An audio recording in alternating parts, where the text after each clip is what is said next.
Welcome back, everyone. Tonight, we're diving beneath the waves to explore one of the most compelling mysteries of our time.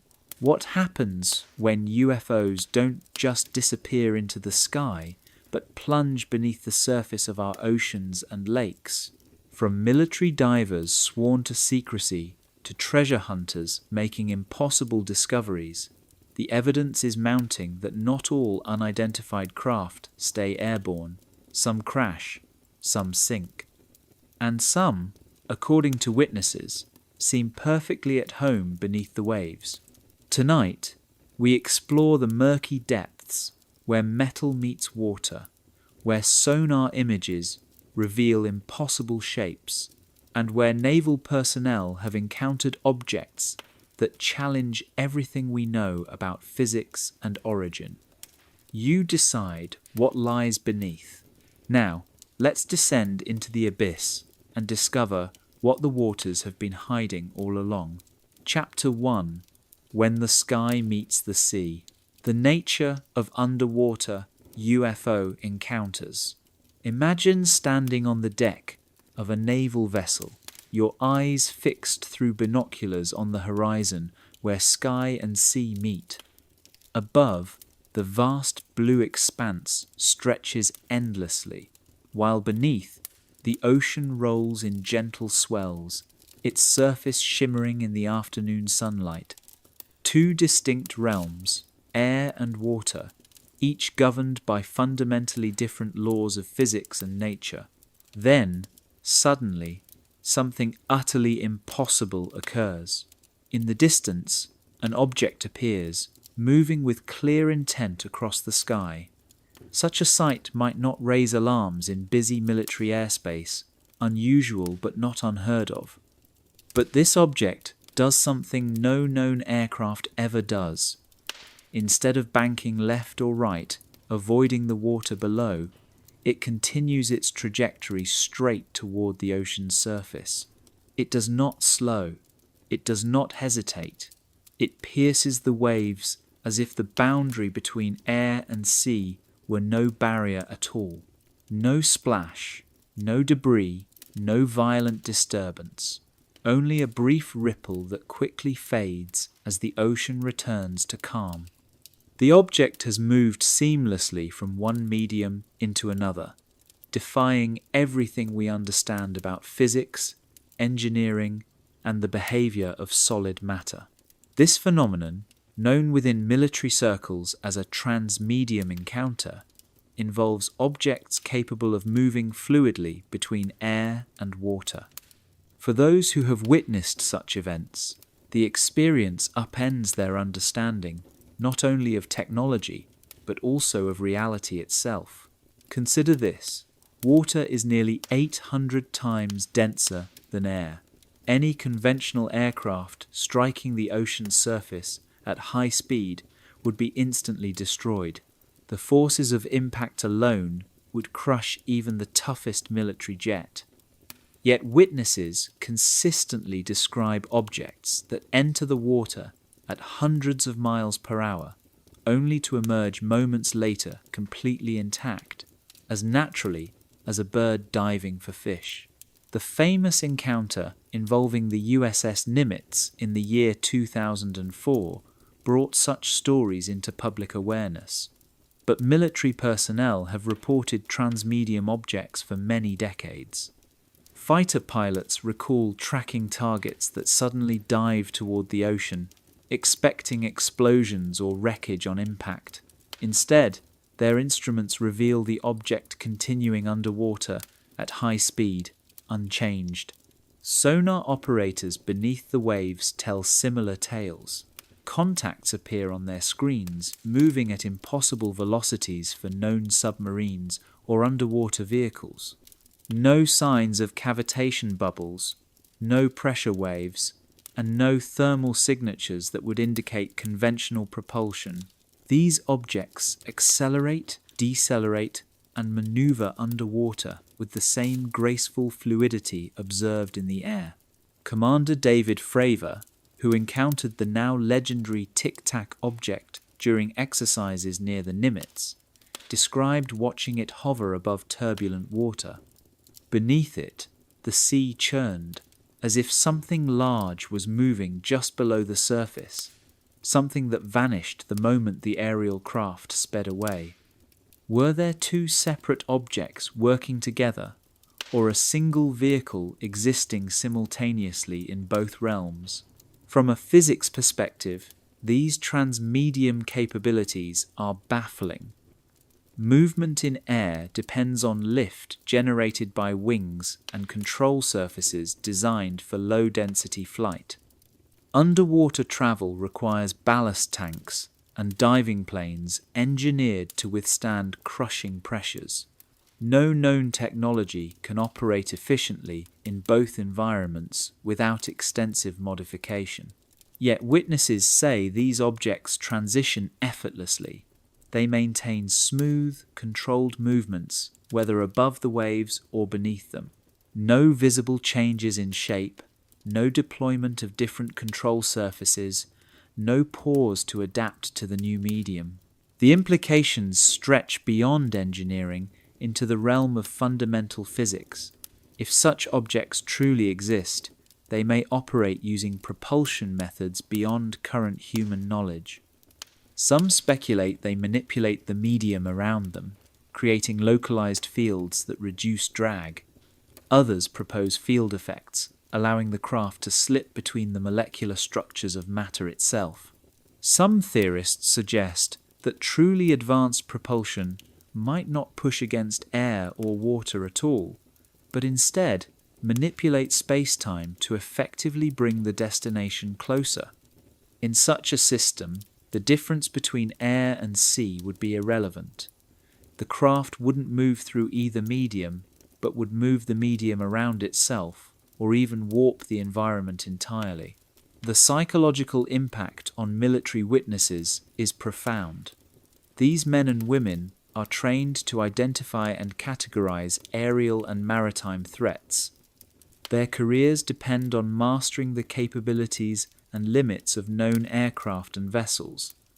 When faced with objects that defy those limits, their confidence in their expertise is shaken deeply. Many report feelings of isolation after such encounters. Standard debriefing procedures have no protocols for phenomena that don't fit any existing manuals or technical guides. Some witnesses say they were told to forget what they saw, chalking it up to equipment malfunction or misidentification. Others report their sightings were simply omitted from official records, as though the events never happened. The secrecy surrounding these incidents has fostered a culture of silence. Personnel who might otherwise report unusual sightings hesitate to come forward, knowing their accounts will likely be dismissed or classified. As a result, the true number of transmedium encounters remains unknown. For every incident reported, many more may go unrecorded. In recent years, disclosure efforts by the Pentagon have acknowledged that unidentified aerial phenomena demonstrate capabilities beyond any known human technology. Among the specifically noted characteristics is the ability to move between different mediums without losing performance. This official recognition marks a significant departure from decades of denial and dismissal. Yet, acknowledgement is far from explanation. Fundamental questions remain unanswered. If these objects are real, where do they come from? Who or what controls them? And most importantly, what technology allows them to treat the boundary between sky and sea as if it doesn't exist? For those who believe in extraterrestrial visitation, such transmedium capabilities suggest technology so advanced it might as well be magic. Civilizations capable of interstellar travel would likely possess engineering far beyond our current understanding. What seems impossible to us might be simple for beings with centuries or millennia of technological development. Skeptics counter that extraordinary claims require extraordinary evidence. Without clear video footage or recovered physical materials, transmedium encounters remain compelling stories rather than proven facts. However, the consistency of reports from professional military observers across decades and locations suggests more than shared delusion or conspiracy. Trained specialists, with no apparent motive to fabricate, describe similar impossible phenomena with remarkable uniformity. Our planet's oceans cover more than 70% of its surface. Their depths remain far less explored than the surface of Mars, mysterious and vast. If transmedium objects do exist, the deep sea offers a perfect hiding place. Hidden bases in trenches, camouflaged seafloor installations, or simply the ability to vanish where human surveillance cannot reach. As we delve deeper into this investigation, we will explore specific cases where witnesses claim to have seen these transitions firsthand, where the impossible became undeniable, at least to those who experienced it. Stories of objects that enter our waters, shifting our understanding of what might be sharing our planet with us. The boundary between sky and sea has always seemed absolute, immutable, but if these accounts are true, that boundary exists only in our limited knowledge. Somewhere beneath the waves, answers may be waiting, answers about technology that treats our oceans not as barriers, but as highways to places beyond imagination. In the next chapter, we will examine the most famous underwater UFO incident in history, a night when an entire coastal community witnessed something extraordinary fall from the sky into the waters of a small fishing harbour. What happened afterward would challenge everything officials thought they knew about unidentified objects and the depths they might call home. Chapter 2. Shag Harbour, the crash that changed everything. October 4th, 1967, Nova Scotia. The evening air along Nova Scotia's southern coast carried the familiar scent of salt and seaweed, a scent as constant as the lighthouse beam that swept across Shag Harbour every few seconds. For the small fishing village, this was the rhythm of life. Boats tied up for the night, families gathered around kitchen tables, and the gentle sound of waves lapping against weathered docks. On most October nights, the village settled quietly into routine, but October 4th, 1967, would be unlike any other. This night would etch the name of this tiny community into the permanent record of unexplained phenomena, creating what many researchers now consider the most thoroughly documented underwater UFO incident in history. Shag Harbour sits at the southern tip of Nova Scotia, so small it was literally left off most maps of the time. Its name comes from the shag, a bird belonging to the cormorant family, and its history was steeped in local lore. Tales of giant sea serpents, ghost ships, and strange creatures from the deep were passed down through generations of fishermen who had spent their lives reading the moods of the unpredictable ocean. But what happened that October evening was no folklore. The first signs appeared earlier that evening, around 7:15, several hundred miles north. Captain Pierre Charbonneau and First Officer Robert Ralph were piloting Air Canada Flight 305 from Halifax to Toronto when something unusual caught their attention out the left window of the aircraft.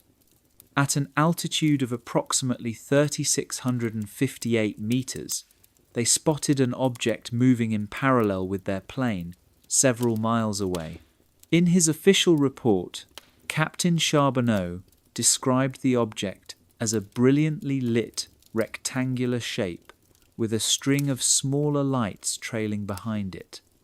The object maintained formation with their flight for several minutes before changing course and disappearing toward the south. Neither pilot had ever seen anything like it. Their sighting was logged and reported, but its significance only became clear later. 4 hours after that sighting, the real event began. At approximately 11:20 that night, residents of Shag Harbour started noticing strange orange lights in the sky. These were unlike the familiar red and green navigation lights of conventional aircraft. Instead, a series of bright orange orbs, arranged in a pattern, suggested something large was moving silently through the darkness. The lights pulsed and flickered as they descended, growing brighter as they approached the harbour. Laurie Wickens was driving along Highway 3 with 4 friends when they spotted the object. Initially, they thought it might be an aircraft in distress, perhaps attempting an emergency landing. But as they pulled over for a better view, they realized this was something else entirely. The object was far too large, too low, and its movement was unlike any aircraft they had ever seen. From their vantage point, the group watched as a large, glowing object steadily descended toward the water. Multiple witnesses later described hearing a whistling sound, like a bomb falling through the air, followed by a whoosh and then a loud bang as the object made contact with the ocean's surface. What followed defied explanation. Rather than sinking immediately like any conventional aircraft, the object floated on the surface for several minutes. Witnesses described it bobbing gently on the swells, roughly 250 to 300 meters offshore. A pale yellow light glowed from what appeared to be a dome or cockpit area, pulsing slowly, like a dying heartbeat. Gradually, the light dimmed, the object settled lower in the water and, after nearly 10 minutes on the surface, disappeared beneath the waves. Left behind was a spreading patch of thick yellow foam unlike anything anyone had ever seen. The foam glowed faintly in the darkness, marking the spot where the object had vanished. Wickens and his friends quickly drove to the nearest phone and called the Royal Canadian Mounted Police. The RCMP took the report seriously and dispatched Constable Ron Pound to the shoreline. Pound arrived within minutes and clearly saw the yellow foam floating on the water's surface.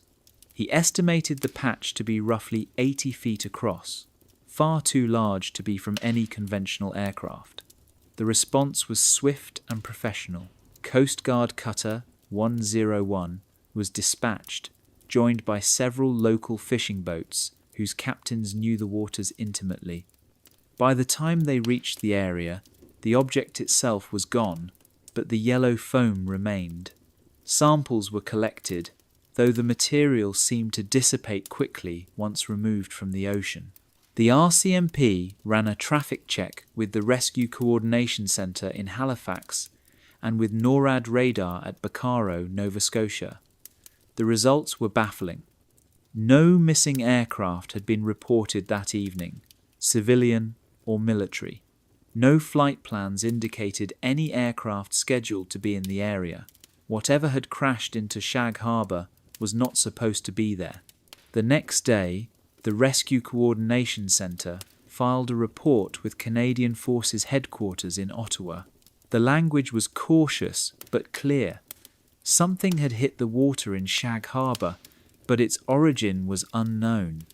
This official acknowledgement that an unidentified object had crashed into Canadian waters marked the beginning of one of the most thorough UFO investigations in government history. The HMCS Granby, a naval vessel equipped for underwater search operations, was ordered to the location. Military divers combed the seafloor with painstaking precision for several days.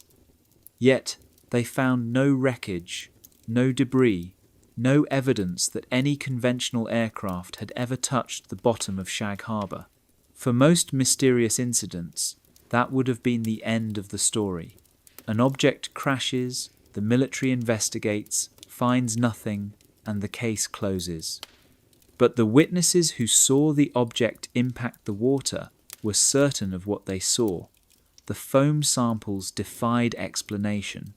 The professional response by authorities indicated something significant had occurred.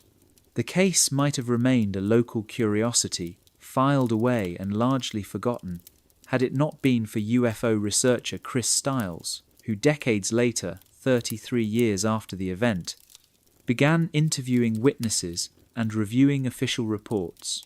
What he uncovered transformed Shag Harbour from a single strange incident into a complex puzzle. Witnesses kept asking Stiles, "You know about Shelburne, don't you?"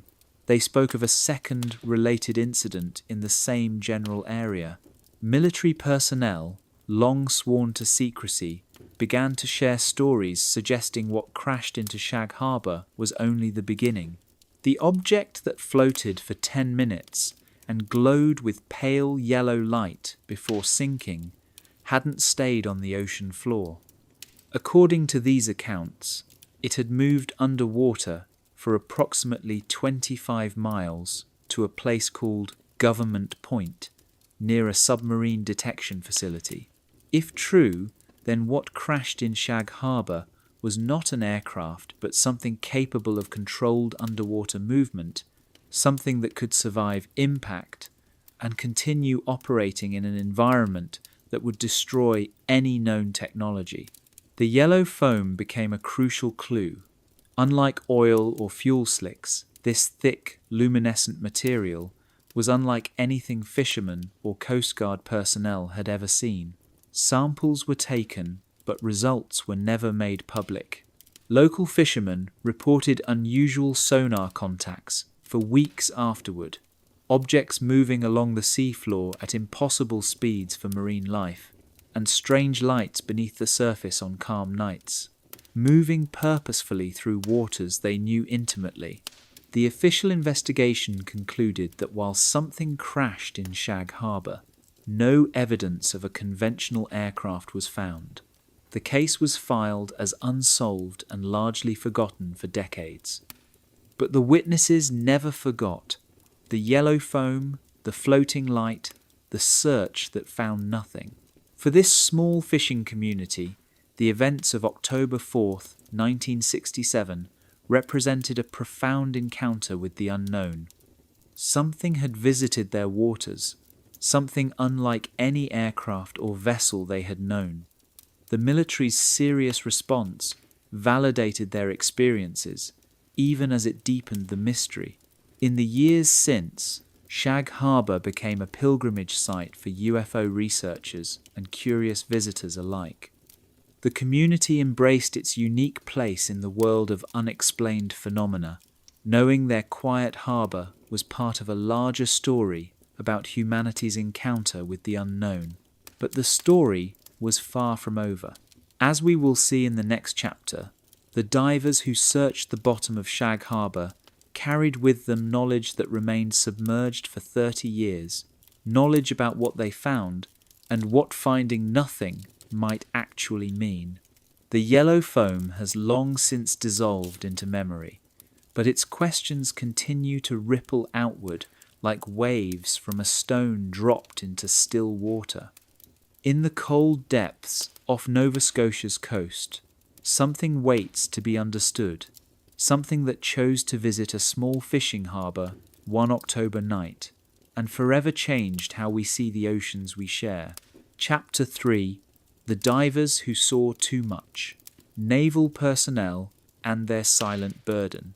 Imagine descending through cold, dark water, the hiss of your breathing apparatus, the only sound piercing the vast silence of the deep. Above you, the hull of HMCS Granby rests like a steel island beneath a dull, grey October sky. Below, the seabed of Shag Harbour stretches endlessly into blackness, hiding secrets that official reports will never acknowledge. You are part of the Fleet Diving Unit Atlantic, among the most skilled and experienced underwater specialists in the Canadian Navy. Your mission is straightforward. Search the bottom for wreckage from whatever crashed into these waters 3 nights ago. Methodical, professional, Routine recovery work, the kind your unit has carried out dozens of times before. But as your fins brush the sandy seabed some 60 feet below the surface, you realize this mission will be unlike any other in your career, because what you are about to encounter will haunt you for the rest of your life. For more than 30 years, you will not be able to speak of it to anyone. The divers sent to Shag Harbour in October of 1967 were among Canada's best underwater personnel. They had worked salvage operations, recovered aircraft wreckage, and searched for everything from submarines to sunken vessels. These were men who could read the ocean floor like a book, interpreting debris patterns and impact marks to tell stories of disaster and loss. What they found that week defied all their training. According to the official record, the 3-day search of Shag Harbour's seafloor yielded nothing. No wreckage, no debris, no evidence that any aircraft had ever touched the bottom. The final report was brief and definitive. Whatever had crashed into the water had vanished without a trace. But the official record was far from the whole story. Decades later, when some of these divers finally began to break their silence, their accounts painted a very different picture of what lay beneath those dark waters. The initial descent was routine. Standard search patterns, methodical sweeps of the seabed, careful documentation of anything unusual. The water was murky from recent autumn storms, limiting visibility to just a few feet in any direction. Lights from their underwater equipment created isolated pools of illumination in the darkness, revealing sandy bottom and scattered rocks. Then they found the marks. Furrows etched into the sea floor, as if something heavy had been dragged across the bottom. The patterns were too regular, too purposeful to be natural. They stretched in a straight line, heading northeast from the point where eyewitnesses had seen the object disappear beneath the waves. Whatever had made those tracks was massive, far larger than any known aircraft that might have crashed in the harbour. But the tracks led where, and what had left them?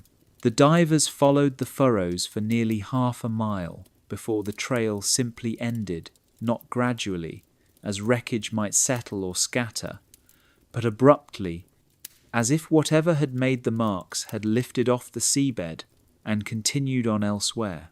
In the middle of the ocean, 60 feet below the surface, with no explanation for how or why, one diver, whose name remains protected even today, described finding something else, a crater in the sea floor, roughly circular and approximately 30 feet across.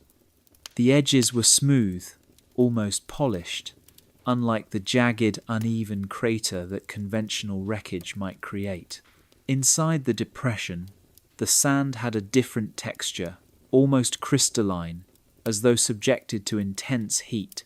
Perhaps most disturbing were the biological effects. Fish in the area behaved strangely, swimming erratically or floating motionless near the bottom.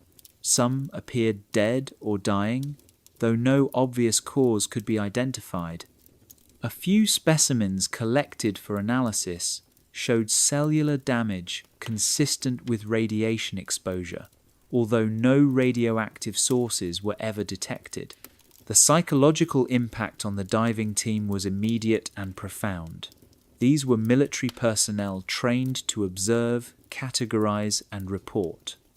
Their careers depended on accurate assessments of underwater conditions and threats.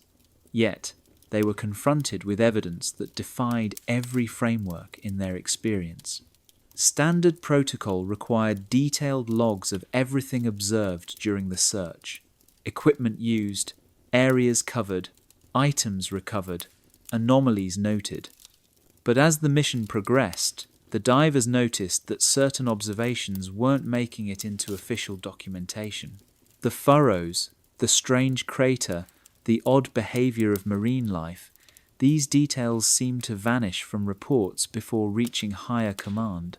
One by one, the divers were called aside for individual debriefings. These were not routine operational reviews, but intense interrogations by personnel they didn't recognize. Intelligence officers, they were told, though no identification was provided. The questions were specific and pointed. What had they seen? Who had they spoken to? Did they understand the sensitive nature of the operation? The message was clear, though unspoken. Some things observed during the Shag Harbour search were not to be discussed, not with family, not with fellow service members, not anywhere. National security was cited, career implications were hinted at. The weight of official secrecy settled over the team like a shroud. But secrets have a way of gnawing at the human mind, especially when they contradict everything a person believes about the world. The divers carried their knowledge back into their lives, into their families, their marriages, their routines. Some coped better than others, some not at all. Alcohol became a refuge for several team members, not unusual in military culture, but here it served a particular purpose, dulling the sharp edges of memories that made no sense. It provided temporary escape from the constant internal pressure of holding impossible knowledge without context or outlet. Others withdrew, becoming distant from families and friends who couldn't understand why their loved ones had changed after what was supposed to be a routine search operation. Relationships strained or broke under the weight of secrets that could never be shared or explained. A few sought help through military channels, requesting psychological support or transfers to different duties. But accessing those services required explaining the source of distress, and that explanation was forbidden. They found themselves trapped between the need for help and the impossibility of asking for it. Years passed. Careers continued. Some left military service, hoping civilian life would bring distance from their underwater discoveries. Others stayed, building distinguished careers while carrying their hidden knowledge like a heavy burden. Retirement came and went, yet the silence remained. It wasn't until the late 1990s, more than 30 years after the incident, that cracks began to appear in the wall of secrecy. UFO researcher Chris Stiles was investigating the Shag Harbour case when aging veterans began approaching him with stories they had never told before. Terminal illness, family deaths, and time had eroded their commitment to silence. Their accounts were fragmented, filtered through decades of enforced forgetting. Yet common elements emerged. All described finding evidence of something large and heavy on the seafloor, the strange tracks leading away from the crash site, the unusual debriefings, and the clear message that certain observations were not to be discussed. One former diver, speaking anonymously, described the psychological toll, the constant self-doubt, the isolation of knowing something extraordinary had occurred but being unable to share it, and the gradual erosion of trust in official explanations for events witnessed firsthand. Another spoke of decades of recurring dreams, underwater scenes interrupted by encounters with objects that did not belong in any ocean, smooth surfaces reflecting diving lights in impossible ways, shapes moving with purpose, yet lacking any visible propulsion. Those who eventually spoke publicly faced immediate consequences, pension benefits questioned, security clearances revoked, even legal threats under Official Secrets Acts. The message was unmistakable. Even decades later, even in retirement, silence was expected. For those still living, the burden continues. They carry knowledge of events that officially never happened, observations that supposedly were never made. They understand the difference between what they found on the seafloor of Shag Harbour and what appears in final reports. Somewhere in classified files, the real story remains locked away. The psychological cost extends beyond individuals. It represents institutional gaslighting, trained experts told to deny their own professional observations. When military specialists are told their expertise does not apply to what they have witnessed, it undermines the very foundation of military competence and trust. Some researchers believe the divers' experience at Shag Harbour is part of a larger pattern. Other recovery operations, other teams sworn to silence about discoveries that do not fit official narratives. A hidden history of underwater encounters, documented in classified files but never publicly acknowledged. The ocean keeps secrets well, but the human conscience is less reliable. As the generation that dove into Shag Harbour's dark waters ages and passes away, their knowledge threatens to die with them. A few have chosen to break their silence, accepting the consequences in exchange for the relief of finally speaking truth. Their stories raise disturbing questions about official secrecy and the price paid by those who must maintain it. If something extraordinary was discovered beneath the waves that October night, the divers have carried that knowledge for over half a century. Some took it to their graves. Others still wrestle with the choice between continued silence and belated honesty. In the next chapter, we will follow the trail those divers discovered, the furrows leading away from Shag Harbour toward a destination even more mysterious than the crash site itself. A place where the object that fell from the sky would meet something waiting in the depths all along. Chapter 4. Government Point, the Second Contact. The 25-mile underwater journey. The sonar operator aboard the naval vessel stared at his screen in disbelief. According to his instruments, something large was moving steadily along the ocean floor, following what appeared to be a deliberate and calculated course. This was no aimless drift of wreckage caught in underwater currents, but purposeful movement as if guided toward a predetermined destination. It had been 4 days since the official search at Shag Harbour had concluded without results. The diving teams had returned to base, their reports filed away, and the incident had been classified as unexplained but closed. Yet here, nearly 25 miles northeast of the original crash site, sonar contacts indicated the story was far from over. Conventional wisdom dictated that objects crashing into the ocean would sink to the bottom and remain there. They obeyed the same laws of physics as all inanimate matter, but the strange signature on the sonar screen defied these expectations. It maintained course and speed, as if navigating with intention beneath the waves. The location itself deepened the mystery. Government Point, a small peninsula jutting into the Atlantic Ocean off Nova Scotia's rugged coast, was home to a submarine detection facility jointly operated by Canadian and American forces. This base formed part of the Cold War's early warning network, vigilantly monitoring underwater traffic for signs of Soviet submarines. For any object to approach this facility underwater, unannounced and unauthorized, represented a potential security threat of the highest order. Protocol demanded immediate investigation and possible defensive measures. Yet how does one respond to a threat that defied all understanding of underwater physics, moving with impossible purpose and precision?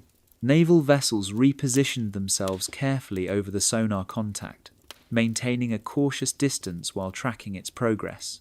Multiple ships confirmed the readings. It was no equipment malfunction nor operator error.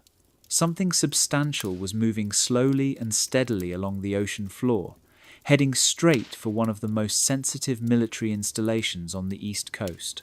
Then the impossible became even more bewildering. A second sonar signature appeared. 2 distinct objects, now showed on the screens, close together near the underwater approaches to Government Point. The first, presumably the object that had travelled from Shag Harbour, appeared to have rendezvoused with a second entity already waiting in the depths. The implications sent shockwaves through the Naval Command. If one unidentified object was puzzling, two suggested something far more organised: a planned meeting, a coordinated operation. It implied an intelligence operating beneath the ocean's surface, with its own agenda, one independent of human control or knowledge. The objects remained motionless for hours, positioned roughly 200 feet below the surface. Sonar suggested each was large, comparable to a military submarine, but their acoustic signatures matched no known vessel from any navy. No engine noise, no machinery sounds, no electromagnetic emissions to suggest active systems. Military planners worked through the night, weighing response options. If these were Soviet submarines, protocol demanded immediate action to defend the sensitive submarine detection facility. But if these were something else entirely, capable of moving underwater at will and coordinating complex movements, conventional military responses might prove ineffective or dangerously misguided. A salvage operation was hastily organized. If the objects remained stationary, they might be investigated directly, perhaps even recovered for analysis.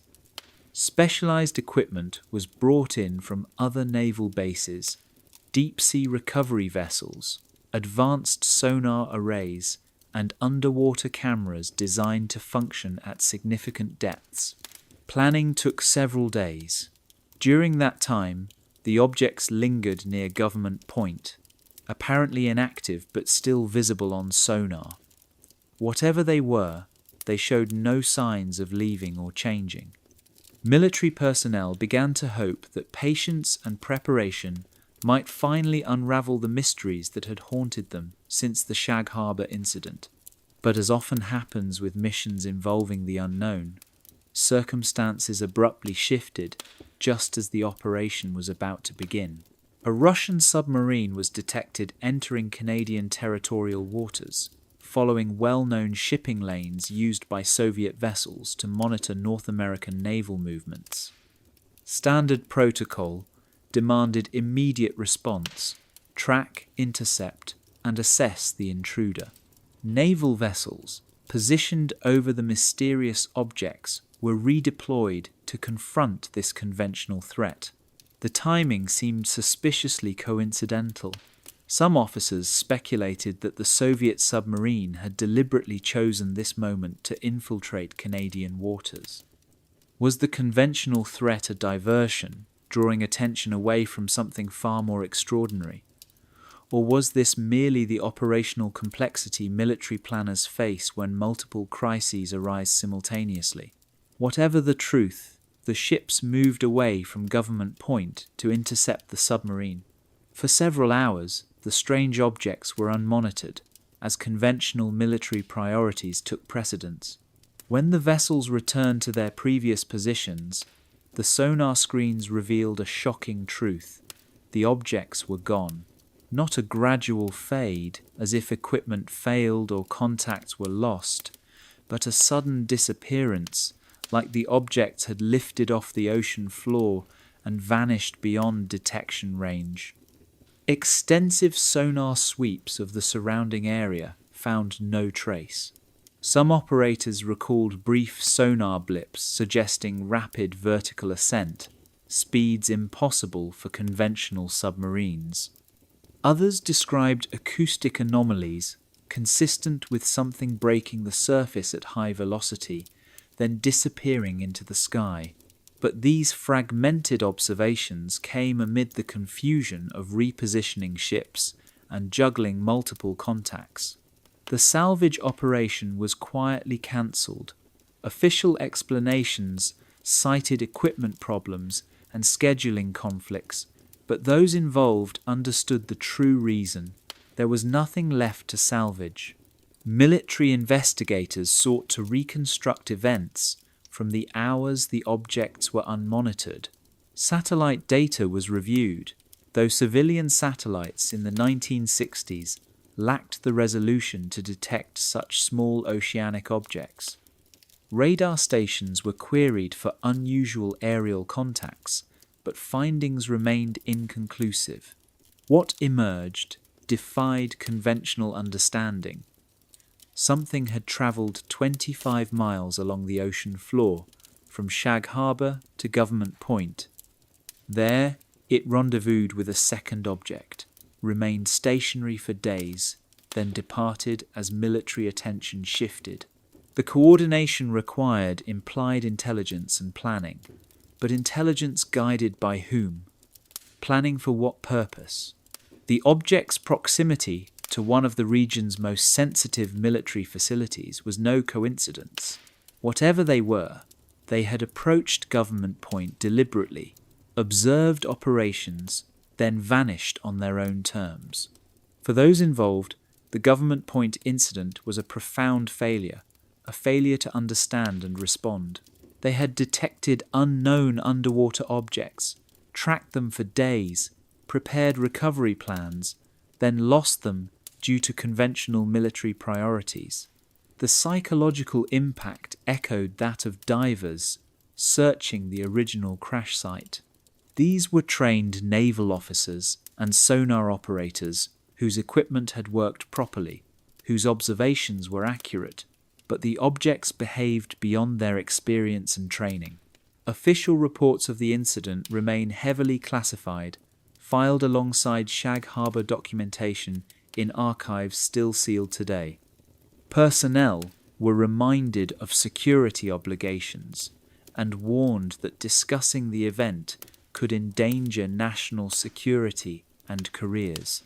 Yet some naval veterans have since shared fragments of their stories, tales of sonar contacts moving underwater at impossible speeds, of objects remaining motionless for days before departing at velocities that would destroy any known submarine. Their accounts suggest Government Point was not an isolated incident, but part of a broader pattern of underwater encounters documented and classified by military forces for decades.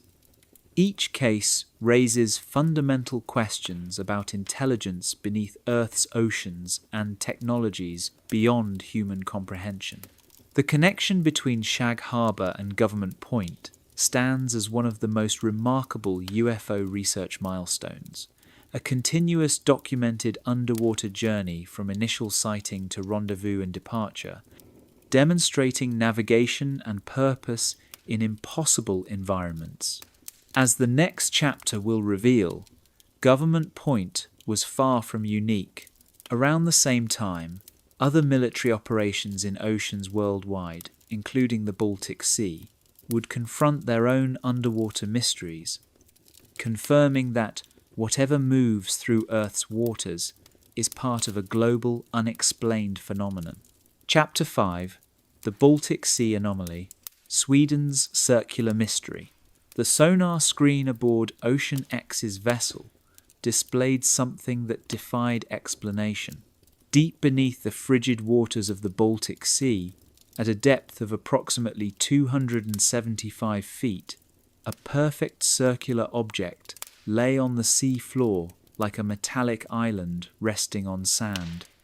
Measuring roughly 60 meters across, its edges were far too precise, far too geometric to be a natural formation. Behind it, stretching like a scar across the ocean floor, lay a debris trail nearly 2,000 feet long. Peter Lindbergh stared at the image, his decades of experience in treasure hunting offering no answers. What began as a routine expedition in June of the year 2011, searching for shipwrecks and lost cargo in the northern Baltic Sea, had transformed into something that would challenge everything he believed about what lies beneath these ancient waters. The Baltic Sea is a watery graveyard filled with secrets. For centuries, Countless vessels have met their end in its cold, dark depths. Viking ships, medieval traders, warships spanning generations of conflict. To treasure hunters, the region is a goldmine of forgotten artifacts and wreckage. Yet this object was different, too large, too perfectly preserved, and too geometrically flawless to be the remains of any human-built vessel. Lindbergh's partner, Dennis Oberg, repeated the sonar sweep. The image persisted, a circular structure with what appeared to be a raised platform or tower at its center. The smooth edges suggested mechanical precision rather than the randomness of natural rock formations.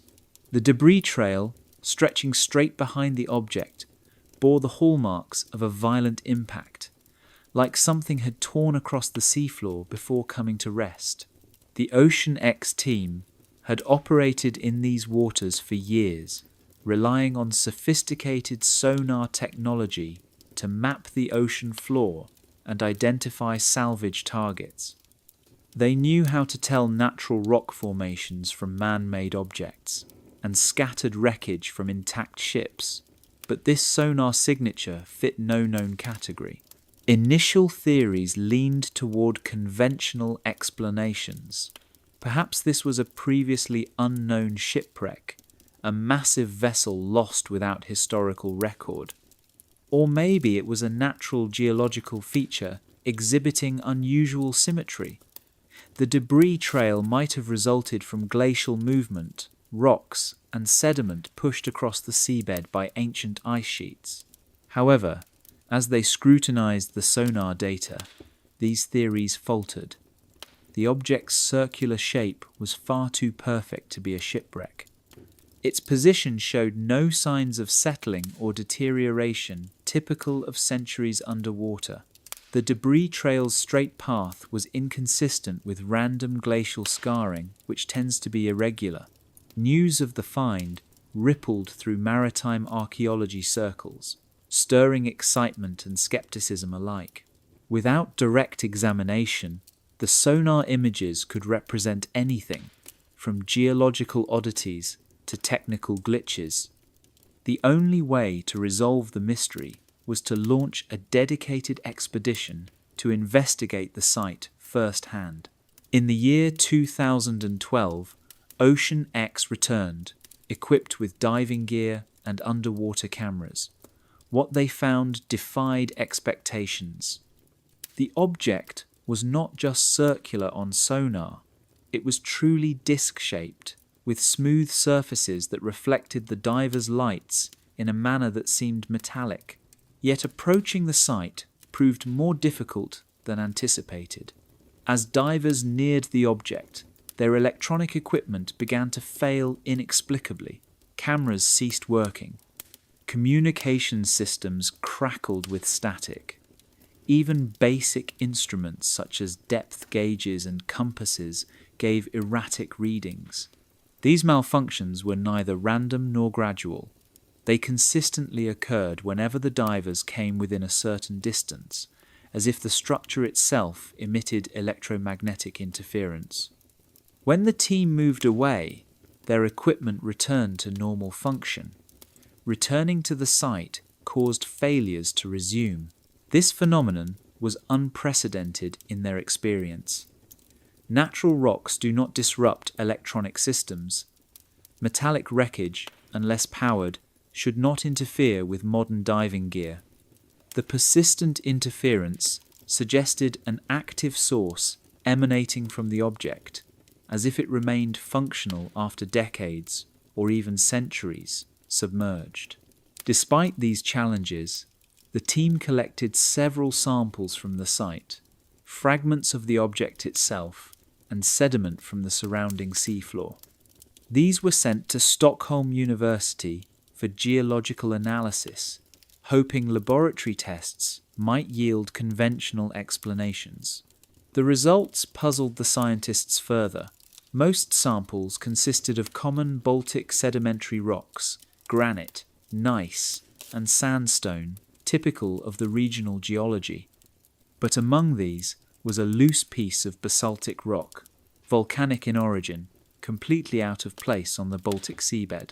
The presence of volcanic rock raised more questions than answers. The Baltic Sea region has no history of volcanic activity. The closest volcanic formations lie hundreds of miles away, too distant to have naturally contributed such material here through usual geological processes. Professor Volker Bruchert, who conducted the analysis at Stockholm University, proposed glacial transport as a possible explanation. Ancient ice flows could have carried rocks from far-off locations and deposited them on the sea floor.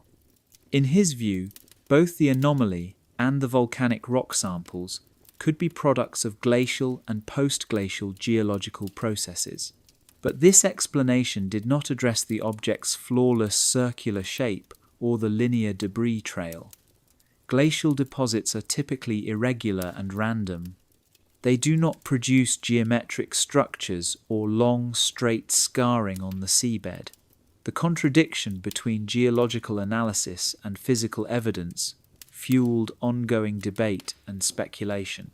Ocean X returned multiple times over the next several years. Underwater photography revealed what appeared to be an entrance or opening at the top of the object, although equipment failures prevented close inspection. Surface textures showed patterns too regular to be the result of natural erosion. The team also discovered charred rocks scattered around the perimeter of the anomaly. The blackened stones had a texture and composition different from surrounding materials, suggesting exposure to intense heat. But no known process explains how rocks could burn on the seafloor, where combustion is impossible. Stefan Hogeborn, one of the divers, remarked that stones simply do not burn underwater. The presence of fire-damaged rocks in such an environment added another layer of impossibility to an already inexplicable discovery. Critics accused Ocean X of misinterpreting natural phenomena or sensationalizing findings to attract publicity and funding. The treasure hunting community has a history of such claims, and some dismissed the anomaly as wishful thinking. Marine geologists studying the sonar images from afar argued that natural processes might explain the circular shape. Seafloor nodules, though smaller, can form roughly circular deposits through chemical precipitation. Glacial erratics, rocks transported by ancient ice sheets, sometimes exhibit unusual geometric properties. However, none of these explanations satisfactorily accounted for the anomaly's size, perfect preservation, or the organized debris trail. Natural nodules do not reach 60 meters in diameter, and glacial erratics do not produce straight scars across the seafloor. The scale and precision of the Baltic Sea anomaly defied conventional geology. The electromagnetic interference affecting diving equipment remained particularly perplexing. Natural rock formations containing metal minerals do not typically generate fields strong enough to disrupt modern electronics. The consistent malfunctions implied an active source still functioning despite being submerged for an unknown time. As news of the discovery spread beyond academic circles, UFO researchers and enthusiasts took notice.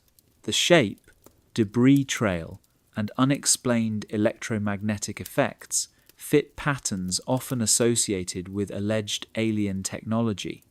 Speculation grew that Ocean X had stumbled upon a crashed UFO preserved in the Baltic Sea for decades or centuries. Initially, the team resisted such theories, preferring scientific explanations. But as investigations continued yielding anomalous results, some members admitted the possibility that they had found something extraordinary, challenging accepted understanding of what might lie beneath the Baltic Sea. The discovery also drew commercial interest. Plans emerged to offer submarine tours for wealthy tourists curious to see the anomaly firsthand, sparking further controversy over commercialization of unexplained phenomena. Regardless of motivation, the Baltic Sea anomaly remained a genuine mystery resisting easy explanation. Its circular shape and long debris trail suggested a violent impact, but questions remained. Impact with what? And what kind of object could create such a scar while remaining intact on the seabed? In the next chapter, we will explore another underwater discovery that shares troubling similarities with the Baltic Sea anomaly. Military divers in a NATO exercise who encountered objects that should not exist, in waters supposedly free of secrets beyond those placed there by human hands. Chapter 6: The NATO Exercise Cover-Up, Shelburne's Hidden Encounter. The minesweeping exercise unfolded exactly as planned. NATO vessels moved in precise formation across the waters off McNabb's Island in Nova Scotia, their crews executing the choreographed routine of military training with the focus and professionalism expected of Cold War naval forces. Beneath the surface, dummy mines dotted an 8-mile path along the seafloor, waiting to be detected and cleared by the specialized gear aboard the minesweepers. It was routine, uneventful work, the sort of operation NATO forces had repeated hundreds of times throughout the early and mid-1960s. Canadian and American ships worked together to maintain readiness for potential undersea warfare. The scenario was designed to simulate the conditions under which Allied forces might one day clear Soviet mines from vital shipping routes. It was methodical, predictable, and entirely within the realm of military expectations, until, according to accounts kept silent for more than 3 decades, it wasn't. Chris Stiles had been deep into his investigation of the famous Shag Harbour incident, Canada's most well-known UFO event from 1967, when retired naval veterans began approaching him with a different story. Not about Shag Harbour, but about a lesser-known encounter that had never reached the public. They spoke quietly, cautiously, and always off the record about Shelburne, about a NATO operation that had come face to face with something no training scenario had ever envisioned. The Shelburne mission was billed as a standard minesweeping exercise, designed to test coordination between Canadian and American forces. The dummy mines were laid in a known pattern, carefully mapped and recorded. Everything proceeded without complication for approximately 1 hour. Then, sonar operators began reporting anomalies. These weren't dummy mines. The new contacts did not match the positions of the training targets. They were large, unmoving, and resting outside the designated exercise zone. Acoustic signatures from these contacts were unfamiliar, nothing like mines, and certainly nothing like the vessels of either NATO or the Soviet fleet. Initial speculation turned toward the obvious explanation: Soviet submarines. This was the Cold War, after all, and intelligence-gathering missions were not uncommon, but these objects weren't moving. There were no telltale engine noises, no radio chatter, no life support emissions. Whatever these things were, they weren't behaving like submarines at all. Emergency protocols were initiated. The exercise was immediately halted. NATO commanders treated the situation as a potential hostile encounter. Military divers were dispatched to the seafloor to assess the threat and identify the mysterious objects. 3 Royal Canadian Navy divers descended into the cold Atlantic. Their gear functioned flawlessly as they reached the ocean bottom and began their survey of the strange sonar targets. The mission was routine in structure: reconnaissance, documentation, report, but the reality was anything but ordinary. Illuminated by their dive lights, the divers found not one, but two large disc-shaped objects resting motionless on the seafloor. They were smooth, metallic, and devoid of any seams, rivets, or markings. There were no visible propulsion systems, no periscopes, no identifiable hatches, nothing that aligned with traditional naval design. The discs appeared almost mirror-like under the light, their surfaces unnervingly perfect. The divers reported back to the surface as they examined the objects. Each disc was approximately 30 to 40 feet in diameter. They were elevated slightly, seemingly resting on some form of landing gear or support struts. One disc displayed what may have been an opening or hatch, but orders from above were clear. Do not approach too closely, and do not attempt entry. The radio chatter between the divers and the surface ships was intense. Every detail was documented in real time. This was no rogue submarine. What they had found was something entirely foreign, not just to NATO intelligence, but to human technology as a whole. Despite the clarity of the divers' descriptions, a different narrative quickly began forming aboard the surface vessels. Intelligence officers started referring to the objects as Soviet submarines, even as incoming reports contradicted that categorization. The language changed subtly. The discs were reclassified as unusual submarine configurations. The absence of engines became advanced stealth features. The complete lack of identifiable naval characteristics was explained away as experimental Soviet design. One retired Air Force veteran, who had monitored radio communications, recalled overhearing the divers speak candidly during off hours. Their discussions were not about submarines, but flying saucers. They spoke of their confusion, their fear, and their disbelief at what they had encountered. It was clear they were struggling to reconcile what they had seen with the explanations being imposed on them. Toward the end of the mission, a United States Navy officer advised those involved to stop referring to the objects as anything other than unidentified submarines. The implication was clear. The narrative was being rewritten, not because it was accurate, but because it was acceptable. The official conclusion of the operation reflected none of the strange discoveries. Reports filed described a successful training exercise and the investigation of unidentified submarine contacts that posed no threat. The two discs remained undisturbed on the seafloor. Their existence was quietly buried in classified NATO documentation. Each member of the operation was debriefed individually. They were reminded of their obligations to maintain operational secrecy. For some, it was routine, a standard wrap-up to a classified mission. But for those who had seen the discs, the order to forget and stay silent felt like a betrayal. One diver later revealed his inner turmoil.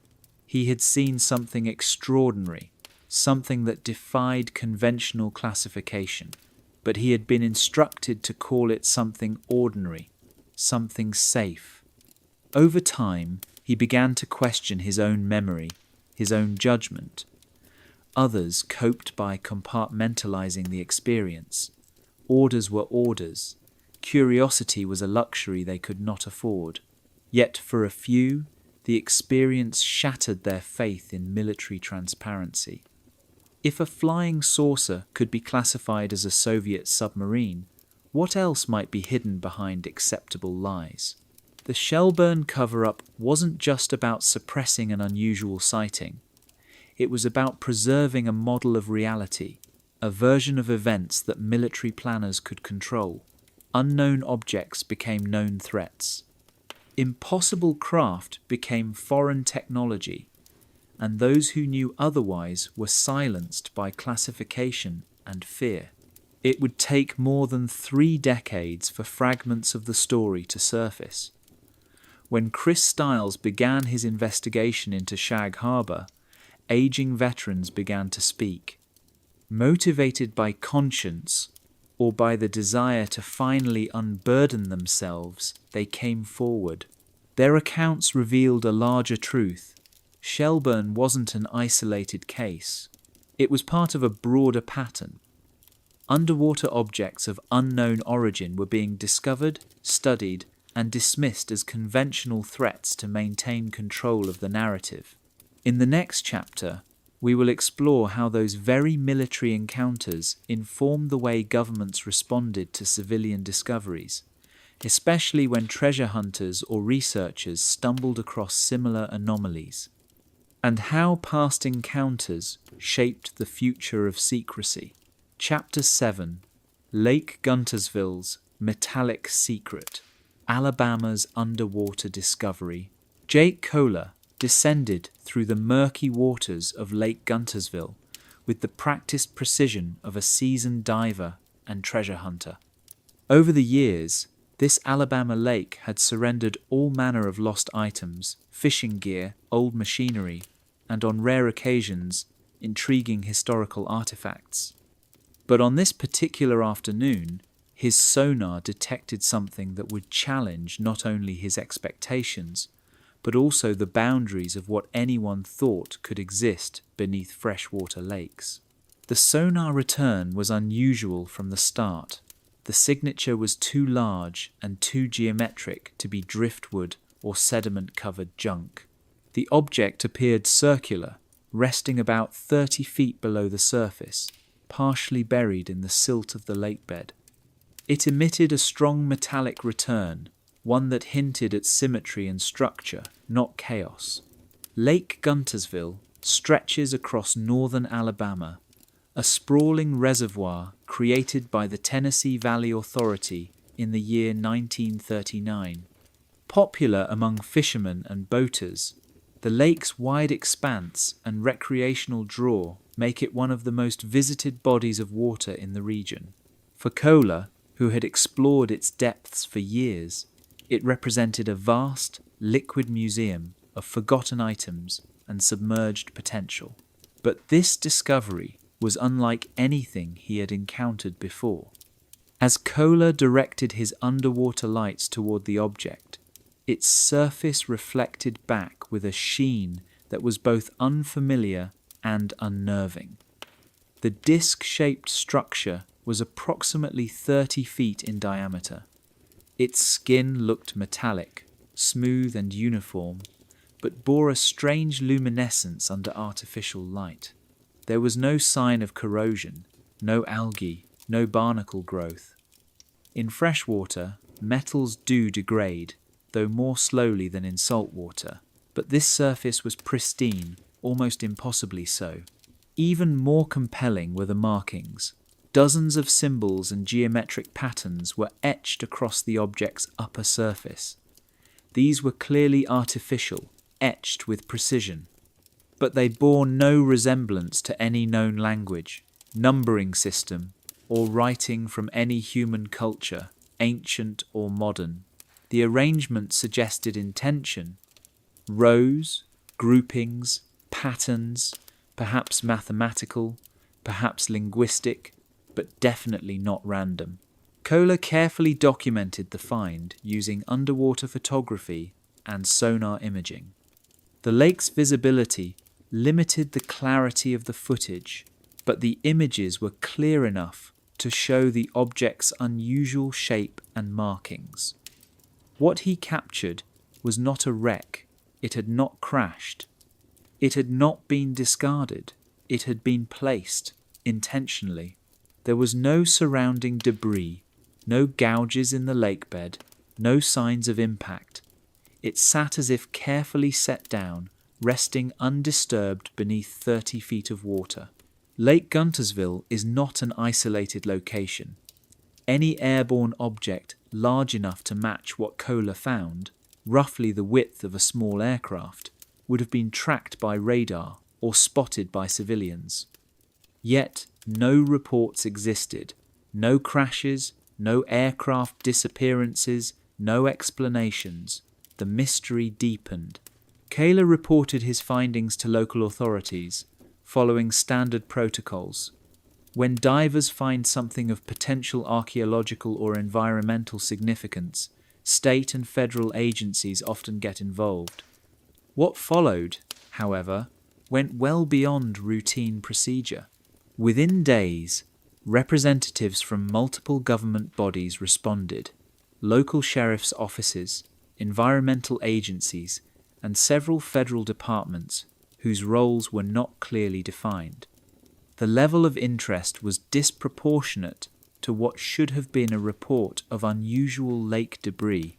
Scientists and technical consultants were brought in to evaluate the object using the limited photographic data available.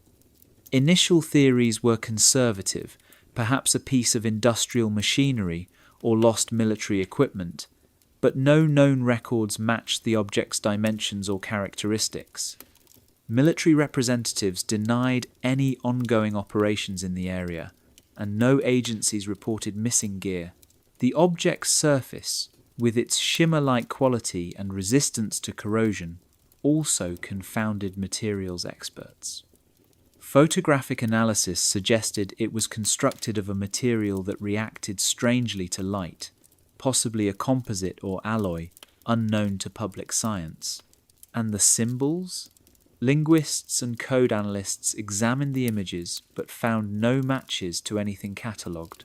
The markings were not Latin, Cyrillic, Arabic, Chinese, or any known pictographic system, nor did they correspond to mathematical notation or engineering symbols. The patterns were consistent, suggesting meaning, but their origin and purpose remained elusive. As word spread, UFO researchers took notice.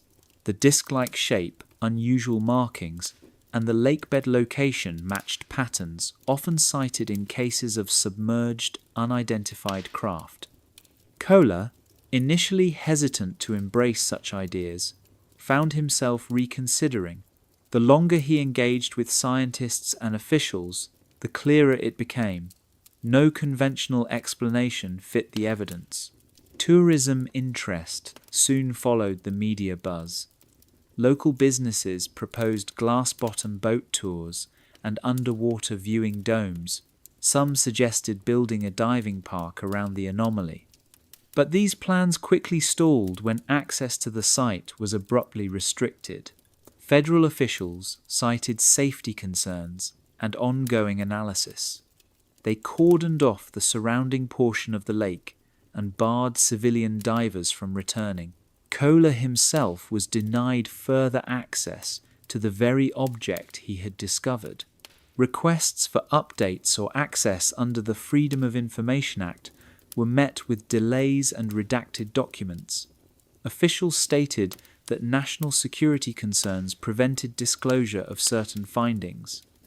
The object's current status became a mystery in its own right.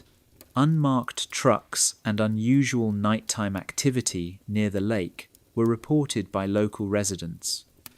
Some claimed the object had been retrieved under the cover of darkness and transported elsewhere. Others insisted it remained at the lakebed, now obscured or hidden by artificial means. Without access, no one could confirm either story.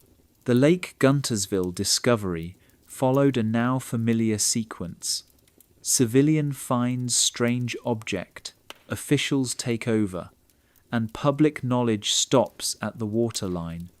Whether the disc was alien technology, secret military equipment, or something stranger still, its discovery sparked the same institutional response seen in other submerged anomaly cases.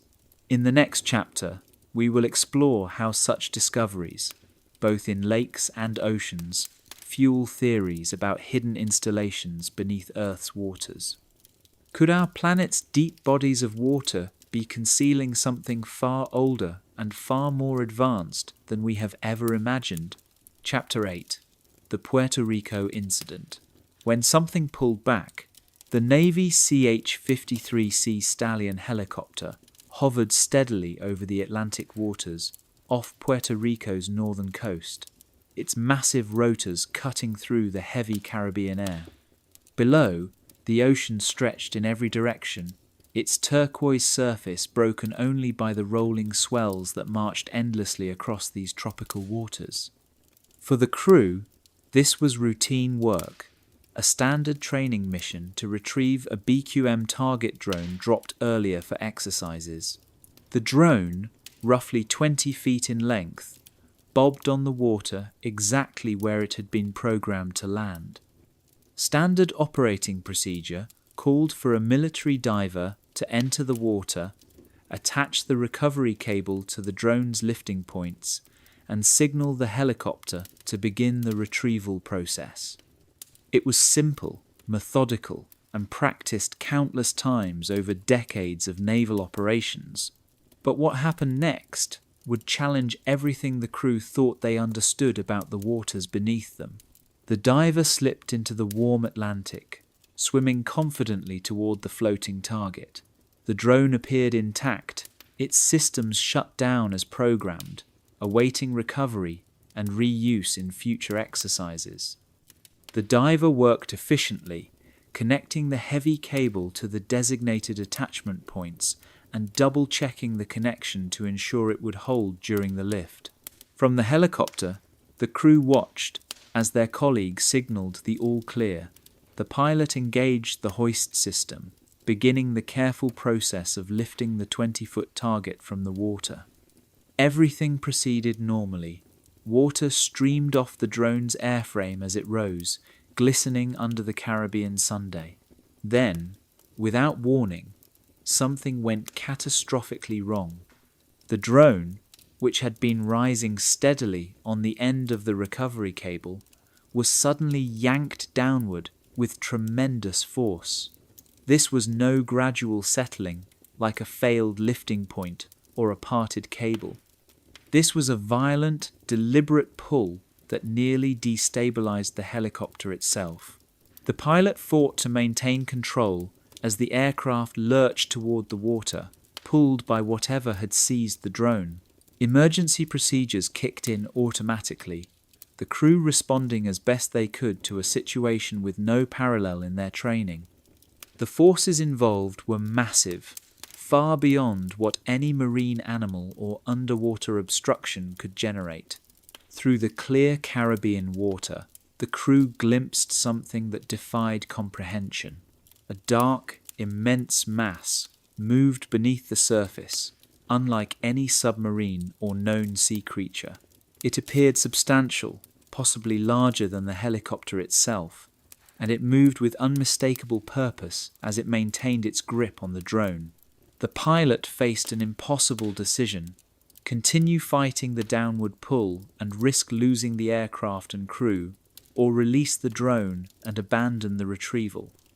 Standard protocol called for cutting the cable in emergencies, but the crew hesitated, transfixed by the impossible nature of what was unfolding below. For several minutes, an extraordinary tug of war played out above the Atlantic. The helicopter's engines strained against the downward force, while something below maintained its hold. Instruments registered stress levels approaching operational limits. Warnings flashed across the control panels as the systems struggled to cope with forces they had never been designed to withstand. Then, as abruptly as it began, the tension ended. Either the cable connection failed, or whatever held the drone released its grip. The sudden absence of resistance nearly sent the helicopter tumbling. The pilot fought frantically to regain stable flight as the aircraft lurched upward, freed from the mysterious pull. The drone was gone, vanished beneath the surface, along with whatever had seized it. The recovery cable dangled empty beneath the helicopter, showing signs of tremendous stress but no clear evidence of what had caused the failure. Standard equipment malfunction could not explain the sustained, intelligent resistance the crew had just experienced. The pilot, whose name remains classified in official reports, later described the incident privately to Commander David Fravor. the same aviator who would later gain fame for his encounter with the Tic Tac UFO during the USS Nimitz incident in the early 2000s. The helicopter crew's account was shared quietly, off the record, between military personnel who understood that some experiences could not be processed through official channels. According to Fravor's recounting of the event, the crew was convinced they had encountered something beyond their understanding. The dark mass beneath the surface had demonstrated intelligence, coordination, and capabilities no known marine life or underwater vehicle possessed. Its ability to seize a 20-foot drone and nearly pull down a Navy helicopter suggested a force, biological or technological, far beyond current human knowledge. The official investigation, however, focused on mechanical failure and equipment malfunction. Reports framed the event as a stress-induced cable failure leading to the loss of the target. It was standard language for incidents that could not be easily explained but still needed to be documented. But mechanical failure could not account for the crew's experience. Equipment does not fight back with intelligence and purpose. Cables do not part gradually over several minutes, while something actively pulls against them. The crew's description of the dark mass beneath the surface added another layer of mystery. The Caribbean waters have been extensively studied by marine biologists. No known species could account for an object large enough and strong enough to challenge a military helicopter in a direct confrontation. Speculation within naval circles surfaced quietly. Perhaps a submarine had been operating covertly in the area, yet no nation claimed responsibility, and the behavior did not match any known underwater craft. Perhaps it was foreign technology, but the incident occurred in heavily monitored waters, where unauthorized submarine activity would almost certainly be detected. More troubling was the possibility that the Caribbean harbored something unacknowledged by official knowledge, something intelligent enough to recognize a retrieval operation and powerful enough to interfere with it. Something that treated human technology as easily manipulated rather than threatening. The Puerto Rico incident bore similarities to other transmedium encounters reported by military personnel. Objects operating equally well in air and water, demonstrating capabilities far beyond known technology. But this encounter was unique in one crucial respect. Rather than observing from a distance, the helicopter crew experienced direct physical interaction. Whatever lurked beneath the Caribbean surface had actively engaged with human equipment. The psychological impact on the crew mirrored that of other military encounters with unexplained phenomena. These were trained, experienced personnel, accustomed to emergencies and mechanical failures. Yet they had confronted something operating outside the boundaries of their understanding of the ocean. Official debriefings focused on the mechanical aspects of the incident, ignoring the crew's observations of anomalous underwater behavior. This was standard practice for reports that did not fit established categories. The emphasis remained on equipment performance rather than the intelligent actions of whatever had interfered. The incident stayed classified, accessible only to those with specific security clearances. The crew was reminded of their security obligations and the sensitivity of naval training operations, standard reminders, but heavy with meaning given the extraordinary nature of what they had experienced. Years later, when Commander Fravor shared the account publicly, it lent credibility to claims that military forces routinely encounter phenomena beyond official explanations. The helicopter crew's experience suggested these encounters were not limited to distant observations, but could involve direct, physical engagement with unknown intelligences. The loss of the target drone represented more than a disrupted training mission. It demonstrated that whatever intelligence operates in Earth's oceans has both the capability and the willingness to interfere with human activities. The Puerto Rico incident showed that the ocean's hidden occupants were not merely passive observers, but active participants. The implications extend far beyond a single lost drone. If entities beneath the ocean can overpower military helicopters and seize equipment at will, conventional assumptions about maritime security and naval superiority demand fundamental revision. The depths may harbour powers that render surface technology vulnerable to forces humanity barely comprehends. In the next chapter, we will examine theories about permanent underwater installations, hidden facilities beneath the ocean floor where advanced technology could be stored, maintained, and deployed by intelligences that may have claimed Earth's waters long before humans developed the ability to explore them.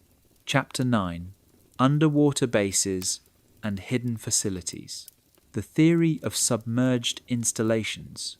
Imagine descending through the crushing darkness of the deep ocean, far beyond the reach of sunlight, past the limits of most human technology. At depths measured not in feet, but in miles, where pressure would destroy unprotected vessels in seconds, something waits. Not the scattered remains of a crash, not discarded wreckage, but structures. Structures built with purpose, maintained by intelligence, and possibly older than any known civilization on Earth. This is the theory that continues to haunt those who study underwater UFO phenomena, that many of the objects we believe to be alien spacecraft may not be visitors at all. Instead, they may be residents, inhabitants of submerged installations operating for thousands, perhaps millions, of years beneath our oceans. In this view, they are not travellers from distant star systems. They are neighbours, hidden in the vast 71% of our planet that remains largely unexplored. The idea radically reframes the extraterrestrial hypothesis. Rather than crossing light years of space to reach Earth, these beings or their technologies may have always been here, and they may still be watching from the depths. Earth's oceans, especially the deep trenches that stretch down 6 or 7 miles beneath sea level, remain some of the most alien and inaccessible environments known to science, more remote than the surface of Mars. Consider the Mariana Trench, a vast scar across the Pacific Ocean floor. Its deepest point, Challenger Deep, lies more than 36,000 feet below sea level. At that depth, pressure exceeds 1,000 times that of the atmosphere at the surface. The water temperature is barely above freezing. Only a handful of robotic vessels have reached those depths, and no human has ever explored them in person. Yet sonar mapping and deep-sea acoustic studies have revealed anomalies in these areas that defy easy explanation. Some formations appear geometric, too regular to be natural. Others suggest vast hollow spaces beneath the seafloor. Occasionally, military submarines report artificial-looking contacts deep in the trenches, far beyond their ability to investigate. These objects appear to move, sometimes quickly, then vanish, leaving behind only disrupted sonar readings and unanswered questions. The theory of underwater bases gained momentum from a wide range of reports. Naval sonar operators have documented unidentified objects descending to depths no submarine could survive, travelling at speeds that defy known propulsion systems. These objects often emerge from or disappear into the same general locations, as if following established routes or returning to fixed underwater facilities. Commercial fishing operations occasionally report equipment failure in unusually deep waters. Nets are torn apart, cables snapped cleanly, as if they encountered smooth, impenetrable surfaces far below. Trawlers sometimes lose thousands of dollars in gear in what crews describe as collisions with metallic, unmovable masses resting on the seafloor. No one recovers the lost gear. The depths are too great and the sites too remote. Exploratory missions in the deep sea have documented strange visuals as well. Underwater drones have captured footage of circular openings in rock walls, of metallic surfaces reflecting light in a way inconsistent with any known mineral. In some cases, faint illumination has been seen glowing from within canyon crevices, light with no identifiable source. If these structures exist, the evidence suggests they are not recent. Earth's ocean floors are some of the most stable environments on the planet, protected from weather, erosion, and even many tectonic shifts. Structures built there could remain intact for millennia. An underwater base could survive untouched for longer than the Great Pyramid has stood on land. Engineering such facilities would require technology beyond current human capability. Operating at such extreme depths demands mastery of materials science, pressure resistance, energy generation, and transportation in an environment where even the simplest error could mean destruction. Yet the behavior of unidentified submerged objects, what some call USOs, suggests routine travel to and from these depths. Many sightings report that these objects do not crash into the ocean. They enter deliberately, smoothly, and at precise locations. The idea of crashes is likely a misunderstanding. These are not accidents. These are departures and arrivals. They suggest an established infrastructure beneath the surface, routes long in use. Reports of multiple USOs moving together further support this theory. Their coordinated movements, timing, and responsiveness indicate communication and control, possibly from fixed command centers located in the ocean itself. These are not aimless travelers. They are following mission profiles. Notably, many sightings occur near underwater trenches or complex topography. The Caribbean, particularly around Puerto Rico, is a hotspot. So is the region near the Baltic Sea anomaly. These are not randomly chosen locations. They represent deep, geologically active zones with the space and energy necessary to support long-term operations. If installations exist, they might dwarf anything humans have ever built. Ocean trenches could host entire cities, powered by geothermal energy from hydrothermal vents. Secluded by miles of water and shielded from atmospheric threats, such locations would offer strategic and scientific advantages unimaginable on the surface. From an evolutionary and technological perspective, underwater habitation might even be preferable. Shielded from cosmic radiation, asteroid strikes, and surface-based climate instability, ocean floor bases would offer long-term security for an advanced species, whether native to Earth or not.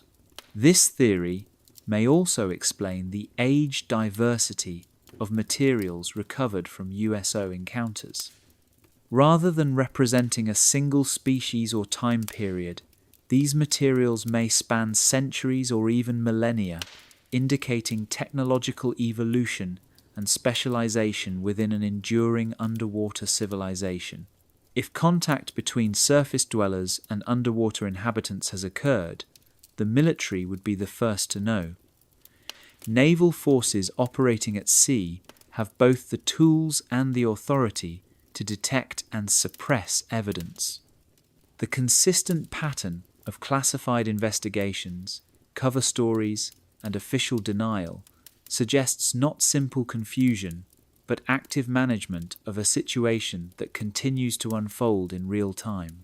Some researchers even suggest that these bases could be interstellar waypoints, advanced civilizations may have seeded Earth's oceans long ago, using them as long-term observation platforms or maintenance hubs. The environment is ideal, temperature stable, energy rich, and hidden. Environmental evidence might be detectable.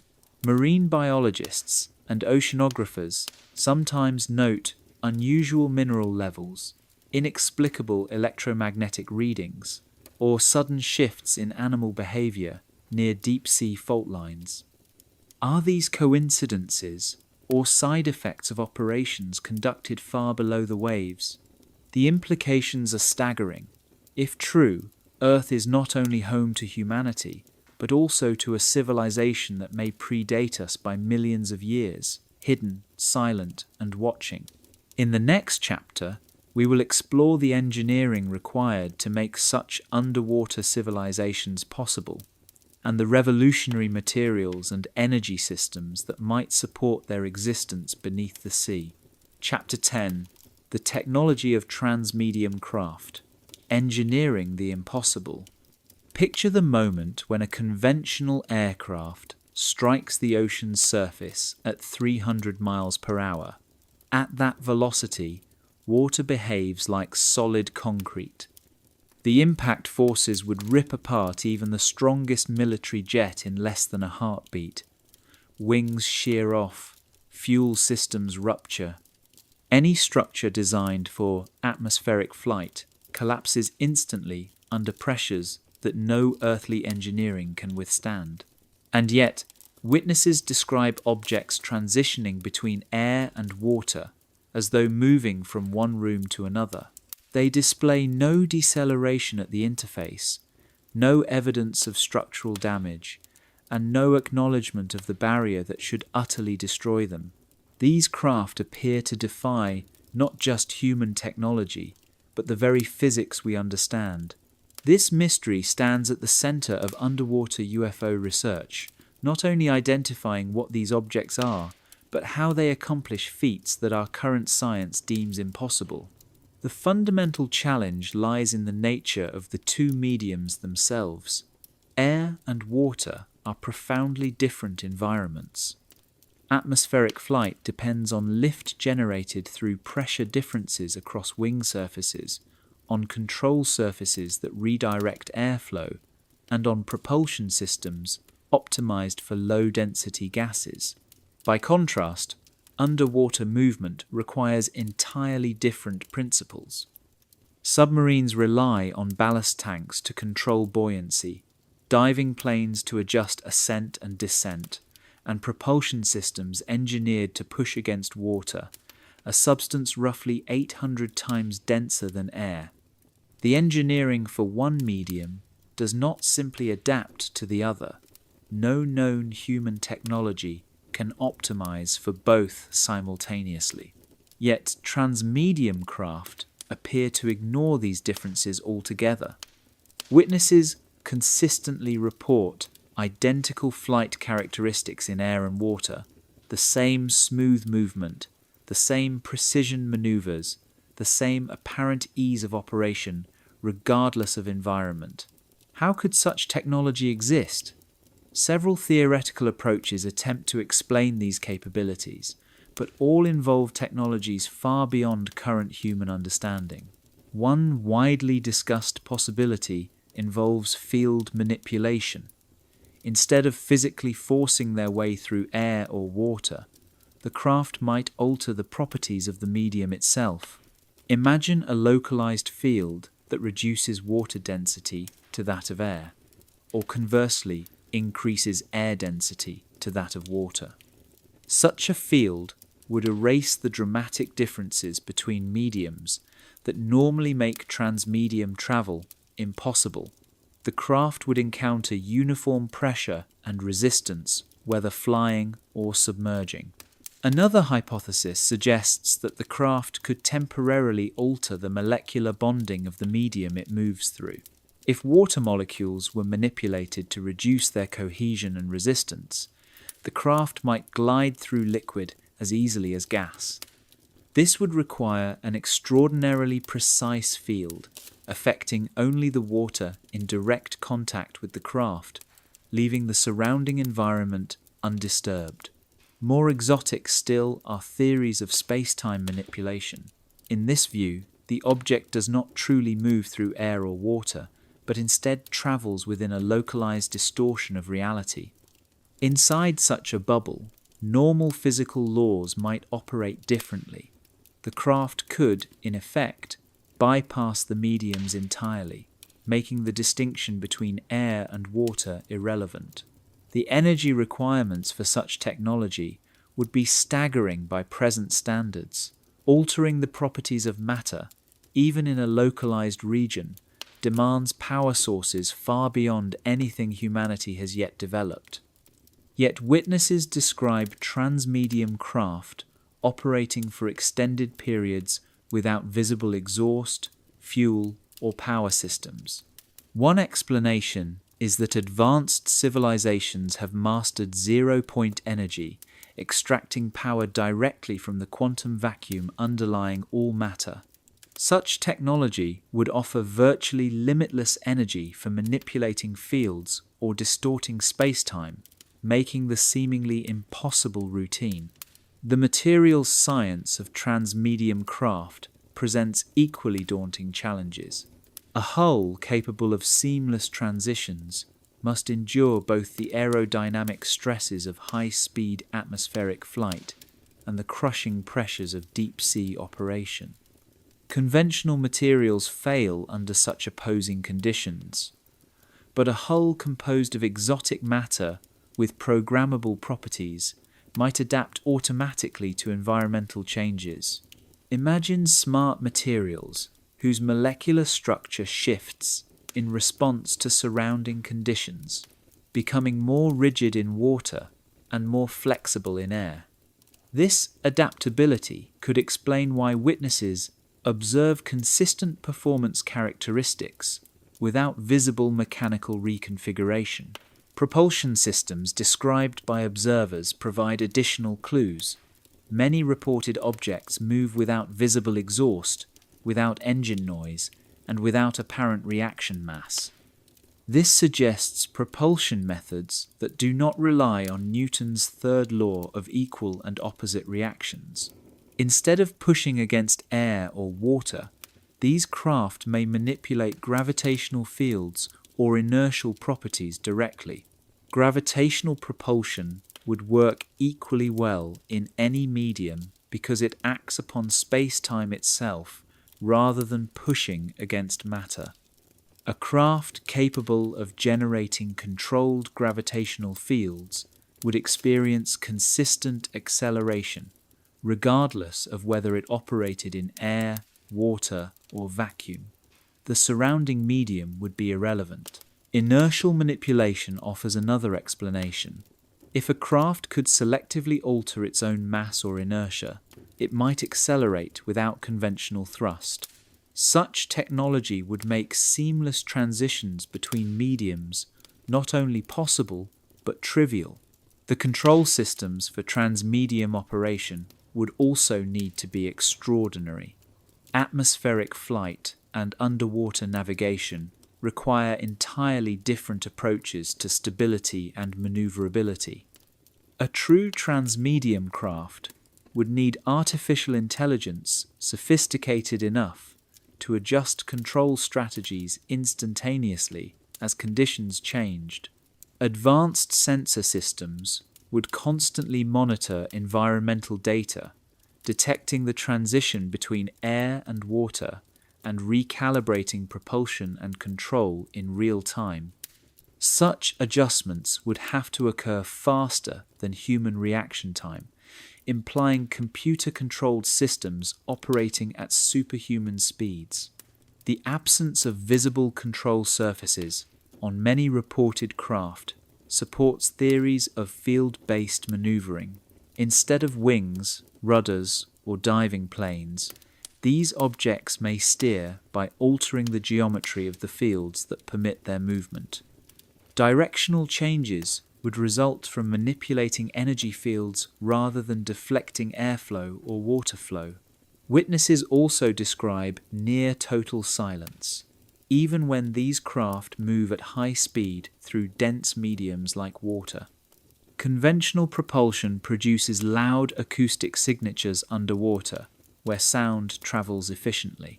Silent operation indicates either perfect acoustic dampening or propulsion methods that create no pressure waves at all. Field manipulation could explain the silence. If water molecules near the craft are altered to reduce resistance, they may generate little or no turbulence or cavitation, eliminating the noise typically associated with high-speed underwater travel.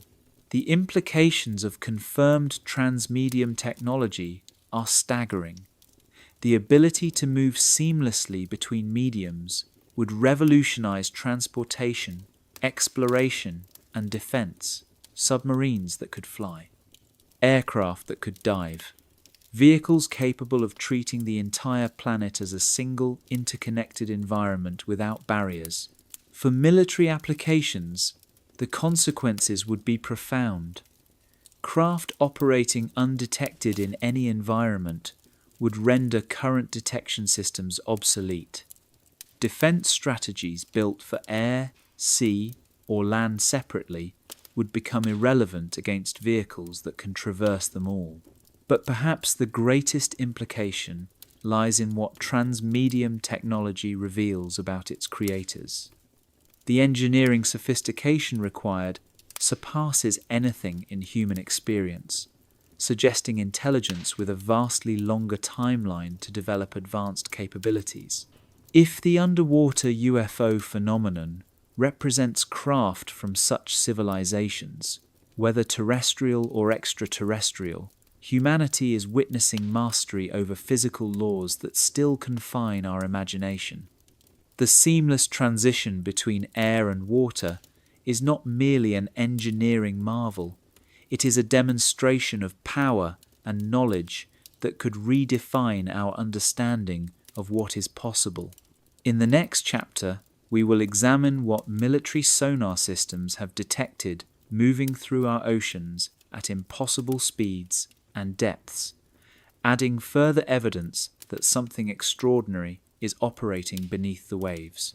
Chapter 11: Military Sonar and the Things That Hide. What naval detection systems really see. The sonar operator's screen glowed green in the darkened control room of the nuclear-powered submarine, its sweeping beam painting a picture of the ocean floor nearly 3,000 feet below.